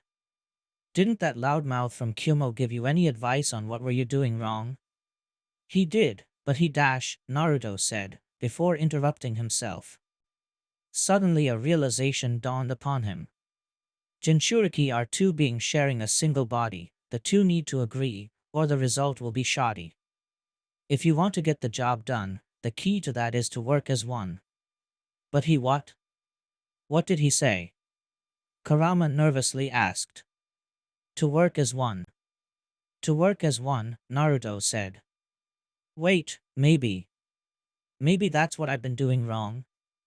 I've been trying to do the transformation on my own. Maybe. The two of us need to be synced in order for that to work. Oh. So you need a little push from me then? Kurama asked. The idea didn't sound half bad. Wait, all this time. Ryuki's voice said. Were you trying the transformation on your own? Instead of working together? Didn't B tell you that the key was to work together? Ryuki asked again. Whoops. Naruto bashfully said. Ryuki let out a defeated sigh. You guys. I'm starting to wonder if it's not just B, but all of you who lack in the brain department. You can insult the inferior species intelligence later. We have a battle to win. Kurama said. Chome, you hear that? I did. Came the giant beetle's reply. I'm ready to help my girl.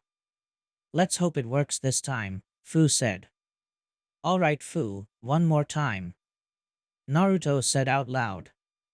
Once again, Naruto and Fu reached for the power of their tailed beasts and brought it out, triggering the transformation. And once again, when they reached a certain point, the transformation began to waver, threatening to break apart. This time, however, Kurama and Chome pushed more chakra themselves, helping stabilize the process. Naruto and Fu felt how like a door that refused to open more than a little creak was slammed open, letting a huge stream of chakra flow free into their beings, which in turn gave them the final push to complete the transformation. Yes, yes. This is such a blast. After so much struggle, they did it at last. Killer Bee cheered. While Fu had transformed into Chome, Naruto was floating inside an avatar of Kurama made of golden chakra. Upon seeing Naruto and Fu successfully transform on their second attempt, Obito's smile disappeared from his face. Still, he refused to back down. He still had the advantage. He still could win. Or that's what he wanted to convince himself of. Your transformation means nothing. Numbers are still on my side. Attack, my tailed beasts. Obito ordered again. You might have the numbers, but as the saying goes, quality beats quantity. And there's no better quality than the 6 of us. Naruto boasted. The 6 opposing tailed beasts opened their mouths and started to gather chakra in the form of a sphere in front of them. Naruto, Fu, and Killer Bee replied in kind, forming tailed beast balls on their own. 9 spheres of destruction fired, 6 versus 3, clashing in the middle in the form of a gigantic explosion that opened a large crater while raising strong winds in every direction. The moment the blast subsided, Naruto in his Kurama avatar and Killer Bee in his tailed beast form charged forward, the former slamming his tails against Han and the latter taking down Banpoku in a single punch. Naruto and Bee then wrapped their tails around Rashi and Yagura, immobilizing them, before launching them into the air. Fu, your turn. Naruto called. Got it, the girl said, as she quickly flew towards the airborne tailed beasts. Her Y-shaped horn started to glow with a teal light as it doubled in size and length. Horn Buster.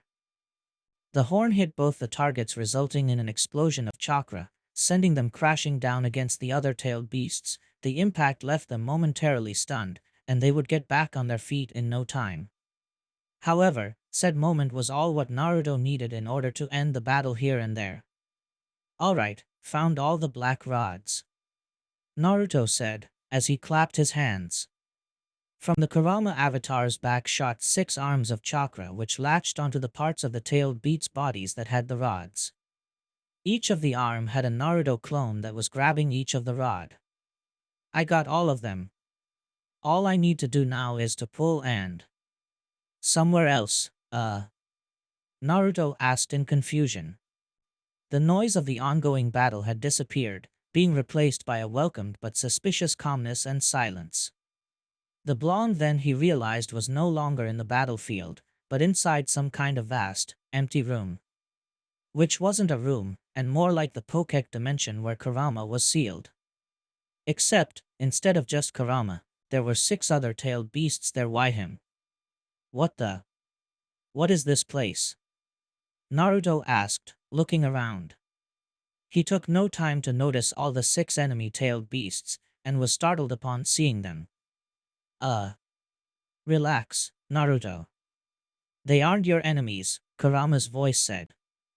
The fact that the 9 tails was with him kinda soothed him a little.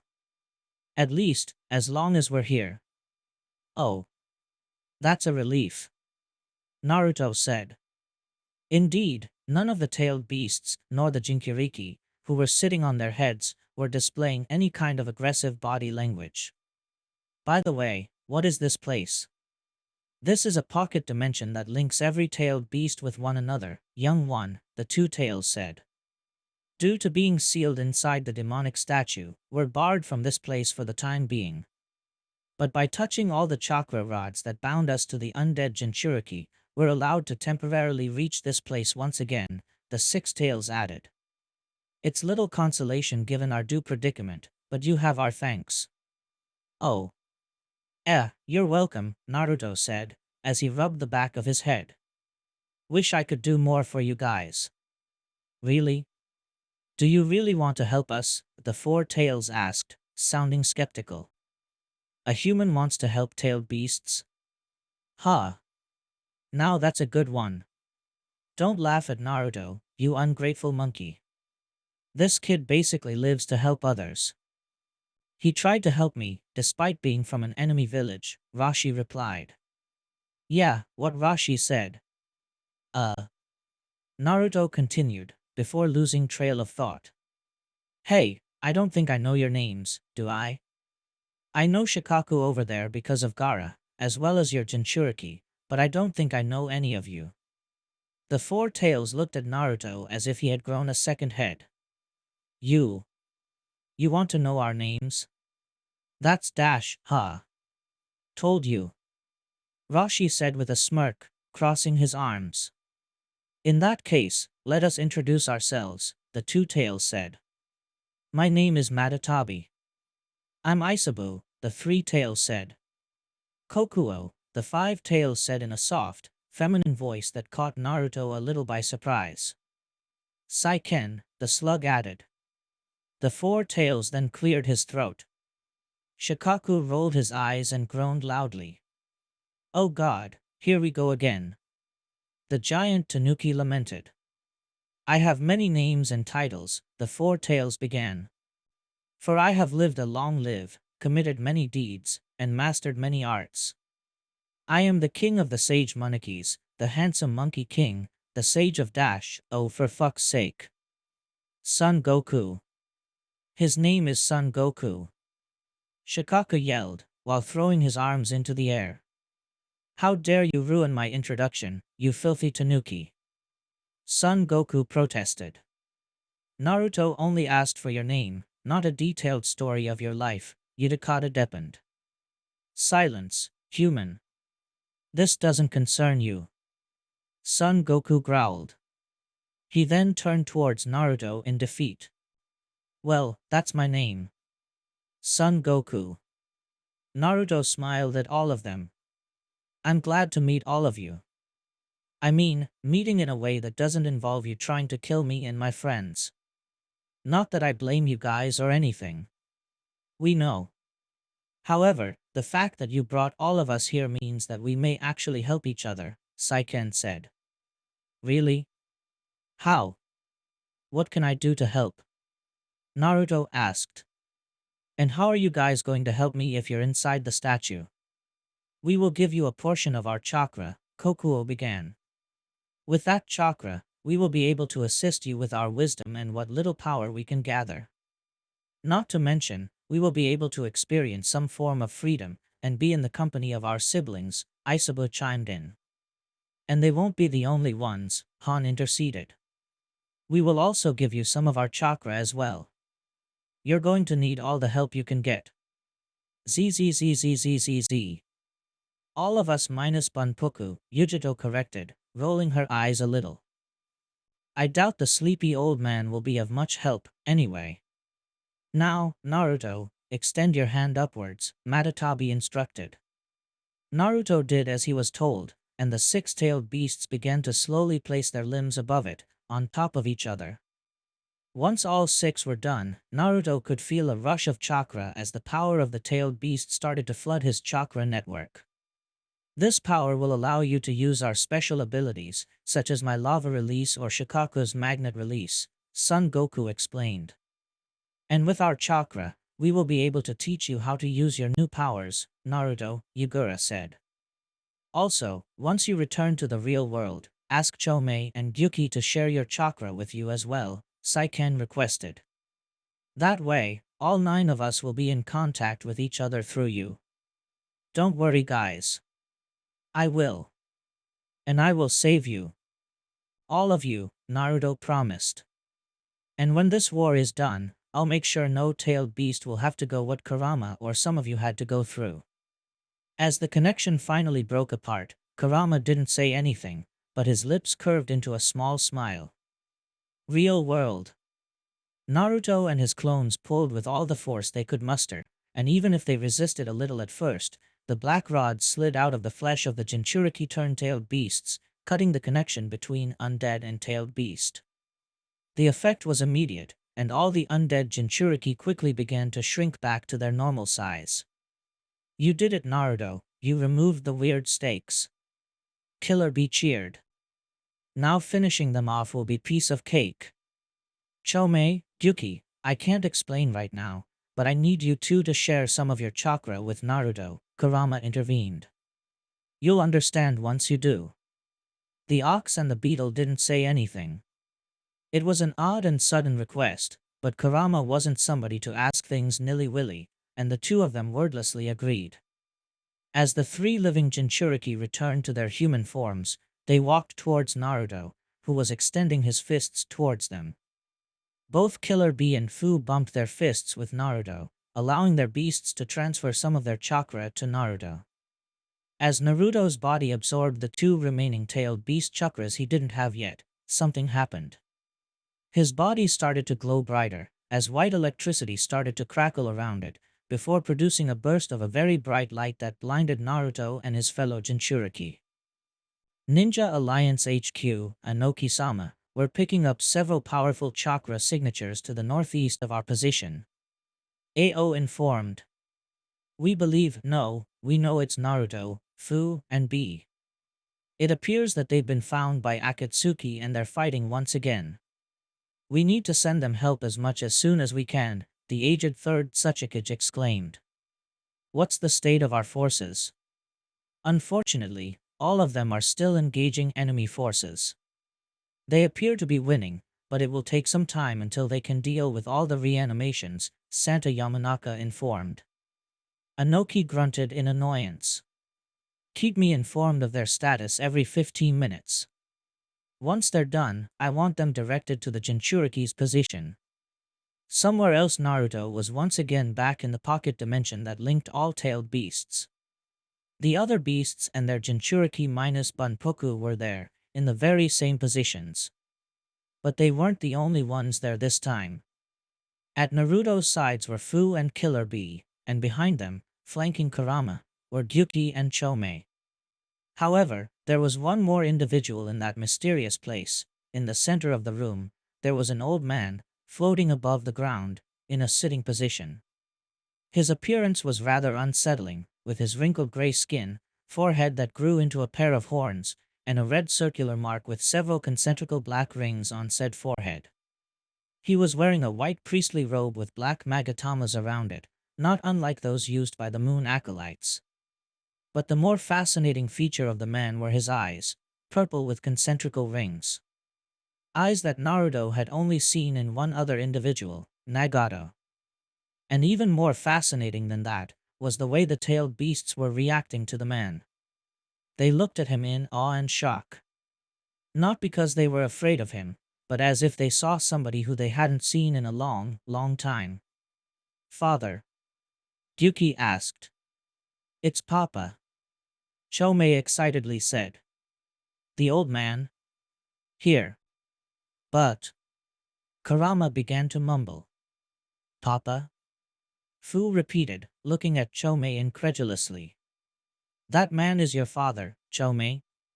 "You can bet he is," Chomei replied. "Oh Papa, I'm so glad to see you again." The old man smiled kindly at the giant beetle.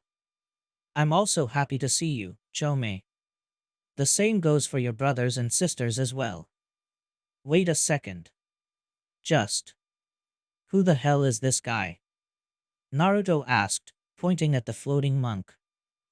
"And why does he have a Rinnegan?" The old man seemed amused by Naruto's questions. He looked at the blonde, and smirked a little. "Who am I?" "I'm sure you can tell. Because you told the kid about me, right, Kurama?" "I did, father," Kurama said, before he looked down at Naruto, groaned, and slapped his hand against his face.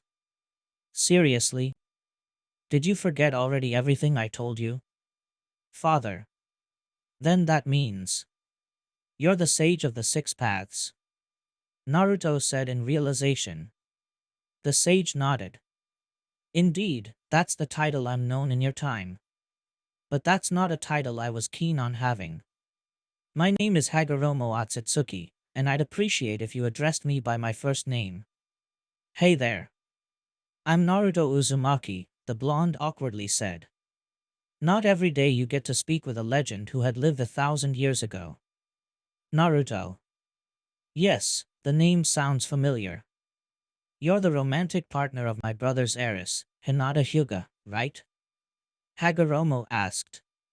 "You know Hinata Haim?" "And yeah, I'm her boyfriend," Naruto said, smiling proudly of the fact. He then remembered that he didn't come alone this time, and was quick to introduce the other two Jinchuriki. "Oh. These are my friends Fu and B, what's up?" "Yo. A pleasure meeting you two as well," the sage nodded. "I can sense a very strong bond between the two of you and Gyuki and Chomei. From what I could gather, not many humans have a meaningful bond with a tailed beast, so it's delight to be in the presence of not one or two, but no less than three." Both Jinchuriki didn't say anything, but smiled in return. The normally loud and talkative ninjas were too awed to say anything, being in the presence of a living legend. And the fact that said legend had sent a compliment their way did nothing but increase said awe. "Not to sound disrespectful, father," Kurama began, looking nervous, shaken even. It was odd for Naruto to see the usually haughty and arrogant fox being so humble. "But why are you here? Better said, how can you be here?" "The answer is a simple one, Kurama. I'm here because of all of you," the sage replied, spreading his arms towards the tailed beasts, much to the beasts' surprise. However, he decided to elaborate. "I once held in my body the primordial six paths chakra that I used to create all of you, and thus my spirit is bound to it, even long after my death. When the pieces of your different chakra were sealed inside Naruto, they merged together, creating six paths chakra, and allowing me to manifest once again." "I get it. It's like when Hinata saw Hamura. She told me he said that he was also bound to the six paths chakra that she and Hanabi have," Naruto said in realization. "Exactly," Hagoromo nodded. And you, Naruto, are the second person who was able to recreate six paths chakra and summon me. Second? Who was the first then? Naruto asked. A man by the name of Madara Uchiha, Hagoromo replied. Naruto could feel the sheer rage that was coming from Kurama behind him. Still, the fox was doing his best not to lose his cool in front of the being he respected the most. Still, he ignored his tenant's anger and focused on the matter at hand. Madara Uchiha? How? When? He asked. He couldn't think how Madara was able to manifest such chakra. To answer your first question, well, given that Madara has a Sharingan, that means he's a direct descendant of my oldest son Indra, who inherited the yin half of my six paths chakra, which I assume were passed to all his descendants as well, Hagoromo began. He then took a bit of flesh from Hashirama Senju, whom I strongly believe is a direct descendant of my youngest son Azura, and integrated into his body, thus combining his yang half of my six paths chakra with his other half, thus making his chakra similar to my own. Naruto nodded. This matched with what he had learned from the Moon Acolytes about the Sage and the Rinnegan. As for your second question, while my perception of time it's kind of muddy given the circumstances, I'd say it was. Perhaps 2 decades ago. Give or take, the sage said. No. That can't be right, Kurama said, trying to make sense out of his father's words. He should have been dead by then. He was very much alive when I saw him, Kurama. That much I can tell you, the sage confirmed. Then the Madara who tried to summon you wasn't a reanimation, Yuki concluded. How did that monster manage to survive for so long? From what I had gathered, he used an Uchiha forbidden jutsu called Izanagi to undo his death. Then, he went into hiding, and spent the following years planning. He then used a complex jutsu to return his body to his prime over several years, Hagoromo said. Naruto then remembered Rin's story, and how there was a second cocoon next to hers. That had to be Madara's. However, that doesn't matter right now. What does matter, however, is this: Madara Uchiha is the mastermind behind this war. He's the one who indoctrinated Obito Uchiha into following his ways. He's the true enemy that you have to defeat to put this war to an end. But why is that Madara guy doing this? What does he want? Fu asked. When Madara met me for the first time, he had less than kind words for me, Hagoromo said, causing all the tailed beasts to scoff in indignation. How dare that filthy human disrespect their father like that? He believed it was my fault the world was in such a sorry state, ravaged by wars, misery and death, and how I shirked my responsibilities. How I should have used my power to impose peace on the world. That's nonsense. Naruto said. Your mom already tried that and she failed. There's no peace through suppression by force. All the tailed beasts were quick to agree and nod, all expressing their support of Naruto and their beloved progenitor. My thoughts exactly. Unfortunately, Madara didn't share them. He said that, if I refuse to create, and I quote, perfect world for mankind, then he'll do it with the new power he had awakened, the sage explained. Naruto, however, felt there was something he was missing. That makes no sense. Madara was nothing but a warmonger consumed by bloodlust. And now he wants to create a perfect world of peace? Madara Uchiha is a little more complex than the way history books describe him, Hagoromo said. The sage then waved his hand, conjuring a large sphere of white light above him. Images could be seen on that sphere as if it was a screen. It was the image of a young Madara Uchiha fighting on a battlefield. Madara Uchiha was born and grew on very turbulent times. He had to watch his mother dying after delivering her sixth son. He had to watch how his father and 4 of his 5 brothers died to the Senju one after the other. All what he had left was one of his younger brothers, Izuna. The sphere of light then showed another battle, one where Izuna fell before Tobirama's blade.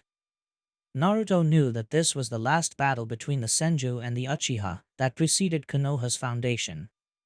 Izuna's death affected Madara more than any of his other relatives. His death caused him so much pain, Madara refused to form any new bonds anymore, out of fear of experiencing the pain of loss again, Hagoromo explained. However, Izuna's death also left a hole on Madara's heart, a hole that Madara refused to fill with new relationships. And if Madara couldn't fill that void with love, he would fill it with something else, war and power, Hagoromo contended. That's why he sabotaged all of Hashirama's attempts at establishing peaceful relationships with other villages. His desire of making Konoha into a superpower was nothing but an excuse to allow him to bathe in the blood of his enemies once again, in an attempt to fill the painful void in his heart. Yeah, that sounds like Madara alright, Kurama scoffed. After his final argument with Hashirama, Madara finally left Konoha, a village he never saw as a home, no matter how hard he tried, the sage continued. After leaving Konoha, he journeyed the world, trying to find a place he could call a home, or trying to fill the existential pain caused by the void in his heart. After some time, and finding about the origins of his clan, he sought a plan to unite the world under a single nation, and for that, he needed to awaken the Rinnegan, for which he needed to fight Hashirama one more time. Hagoromo told them the details about what Madara did after he lost against Hashirama and how he faked his death, how he stayed hidden underground for decades until he met Obito, how he turned Obito into an agent of his will, and what he planned to do once the Ten Tails was revived once more. It's rather sad, when you think about it. Madara thinks he's doing this to create a better world in honor of his fallen brother's memory, but in reality, all he wants is to soothe the pain of his heart, and thinks that absolute power is the key. I don't think even Madara himself is aware of this, Hagoromo shook his head. In a way, he reminds me of my eldest son, Indra. Like Madara, Indra was also extremely gifted, and grew into somebody so powerful, his might could match my own. He could do anything he set his mind to. In fact, he seemed to take pride in the fact that he didn't need any help to do anything. Yet you didn't choose him as your successor, Naruto stated. Hagoromo nodded. No, I didn't. My youngest son, Azura, was born with none of Indra's talent. He needed to work 10 times as hard as him to achieve a tenth on his accomplishments. This made him rely on friends and allies in order to even the odds. One may think that Azura would be an inadequate inheritor, but I realized that, by working together with other people, Azura's victories and accomplishments were also his friends as much as his. This, in turn, helped create a sense of unity that fostered harmony and peace.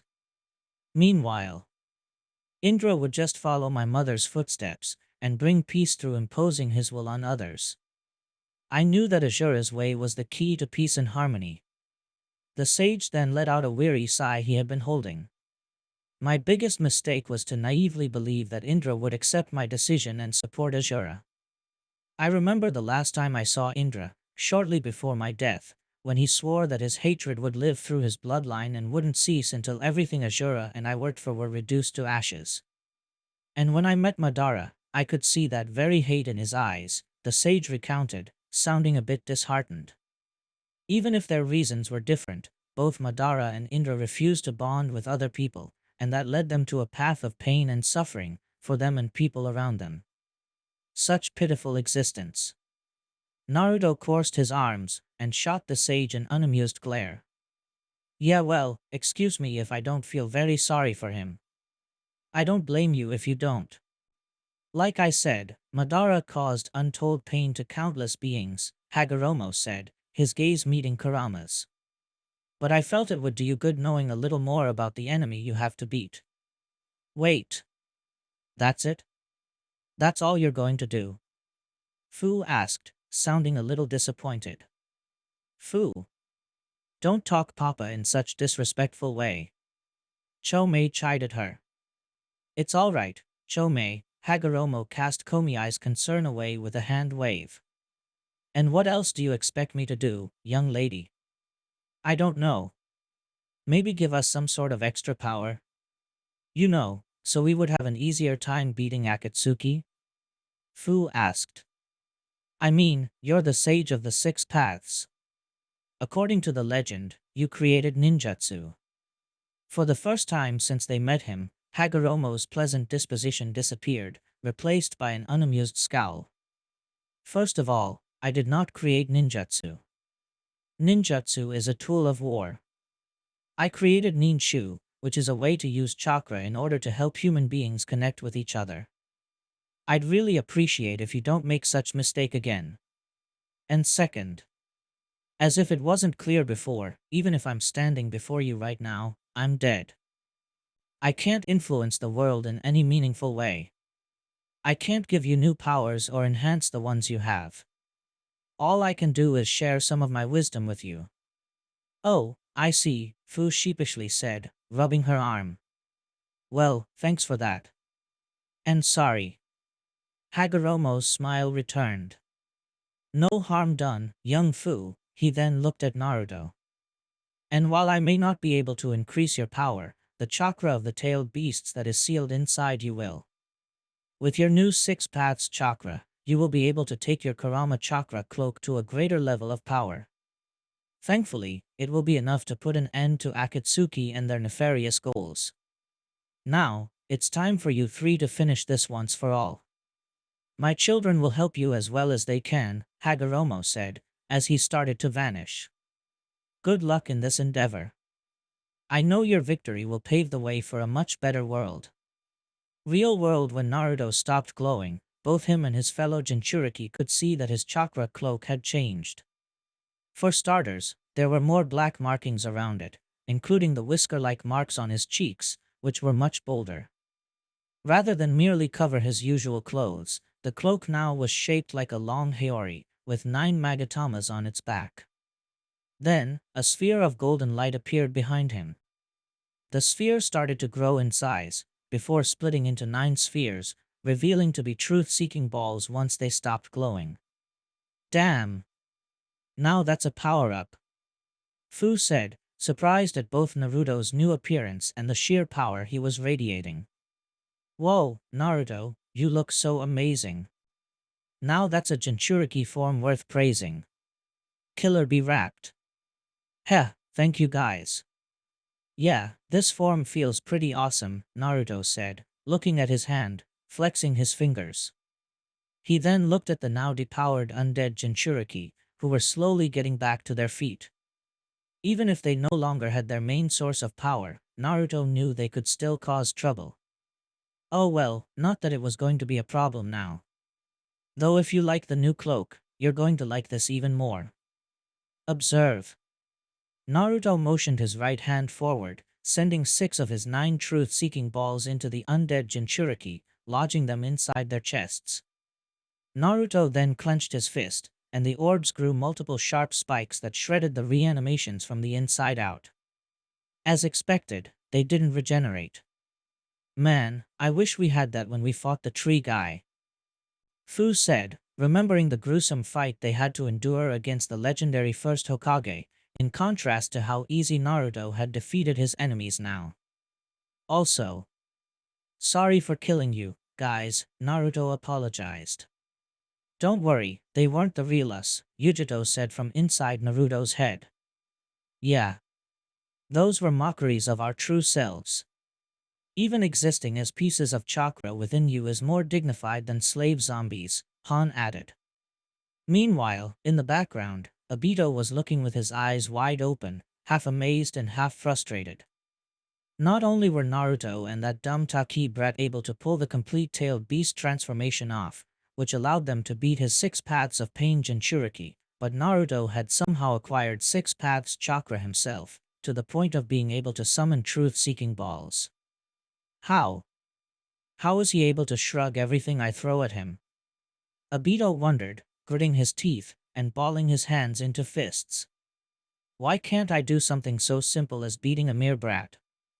He took a deep breath. No. I can't let any defeatist thoughts and desperate situations call for desperate measures. Time to play my final gambit. Obito made several hand seals and slammed his hand into the ground. Summoning Jutsu. Obito's action drew the Jinchuriki's attention to him once again. After a large burst of smoke, the demonic statue was summoned, with Obito standing on the tip of one of its fingers, looking down at his prey below. So, he plans to throw the demonic statue at us, Kurama mentioned, and chuckled confidently. He's really getting desperate. This is it, guys. If we crack that statue open, we will liberate our siblings and put this war to an end in a single swap. Choumei cheered. Come on, Fu, Naruto, Killer Bee. Just keep going for a little longer. Still, it would be good not to underestimate that, Gyuki advised. That statue is pretty powerful on its own, plus it has 6 of our siblings sealed there, as well as half of Kurama. The 3 Jinchuriki nodded, and prepared for what they believed was the final battle. However, they weren't counting on what Obito was going to do next. Sealed within this statue are the tailed beasts from 1 to 6 tails. There's also half of the 9 tails that we captured some time ago, plus the 8 tails tentacle that Killer Bee used to dupe us, Obito explained. You see, I don't need every beast to revive the 10 tails, just their chakra. Meaning that I only need to acquire a little of the 7 tails chakra, and the 10 tails will be reborn. Huh. If you think I'm going to let you get a piece of Komiai's chakra. You don't, Fu said, but was interrupted by what Obito did next. The Uchiha pulled out a sealing scroll from within his robes, and unsealed its contents, which caused Fu to shock her into silence. It was a pair of insect-like wings, identical to those she generates to fly. Remember these, Fu? Kakuzu tore them from your back when he tried to capture you. I guess he wanted to keep them as trophies or something. It doesn't matter, Obito said.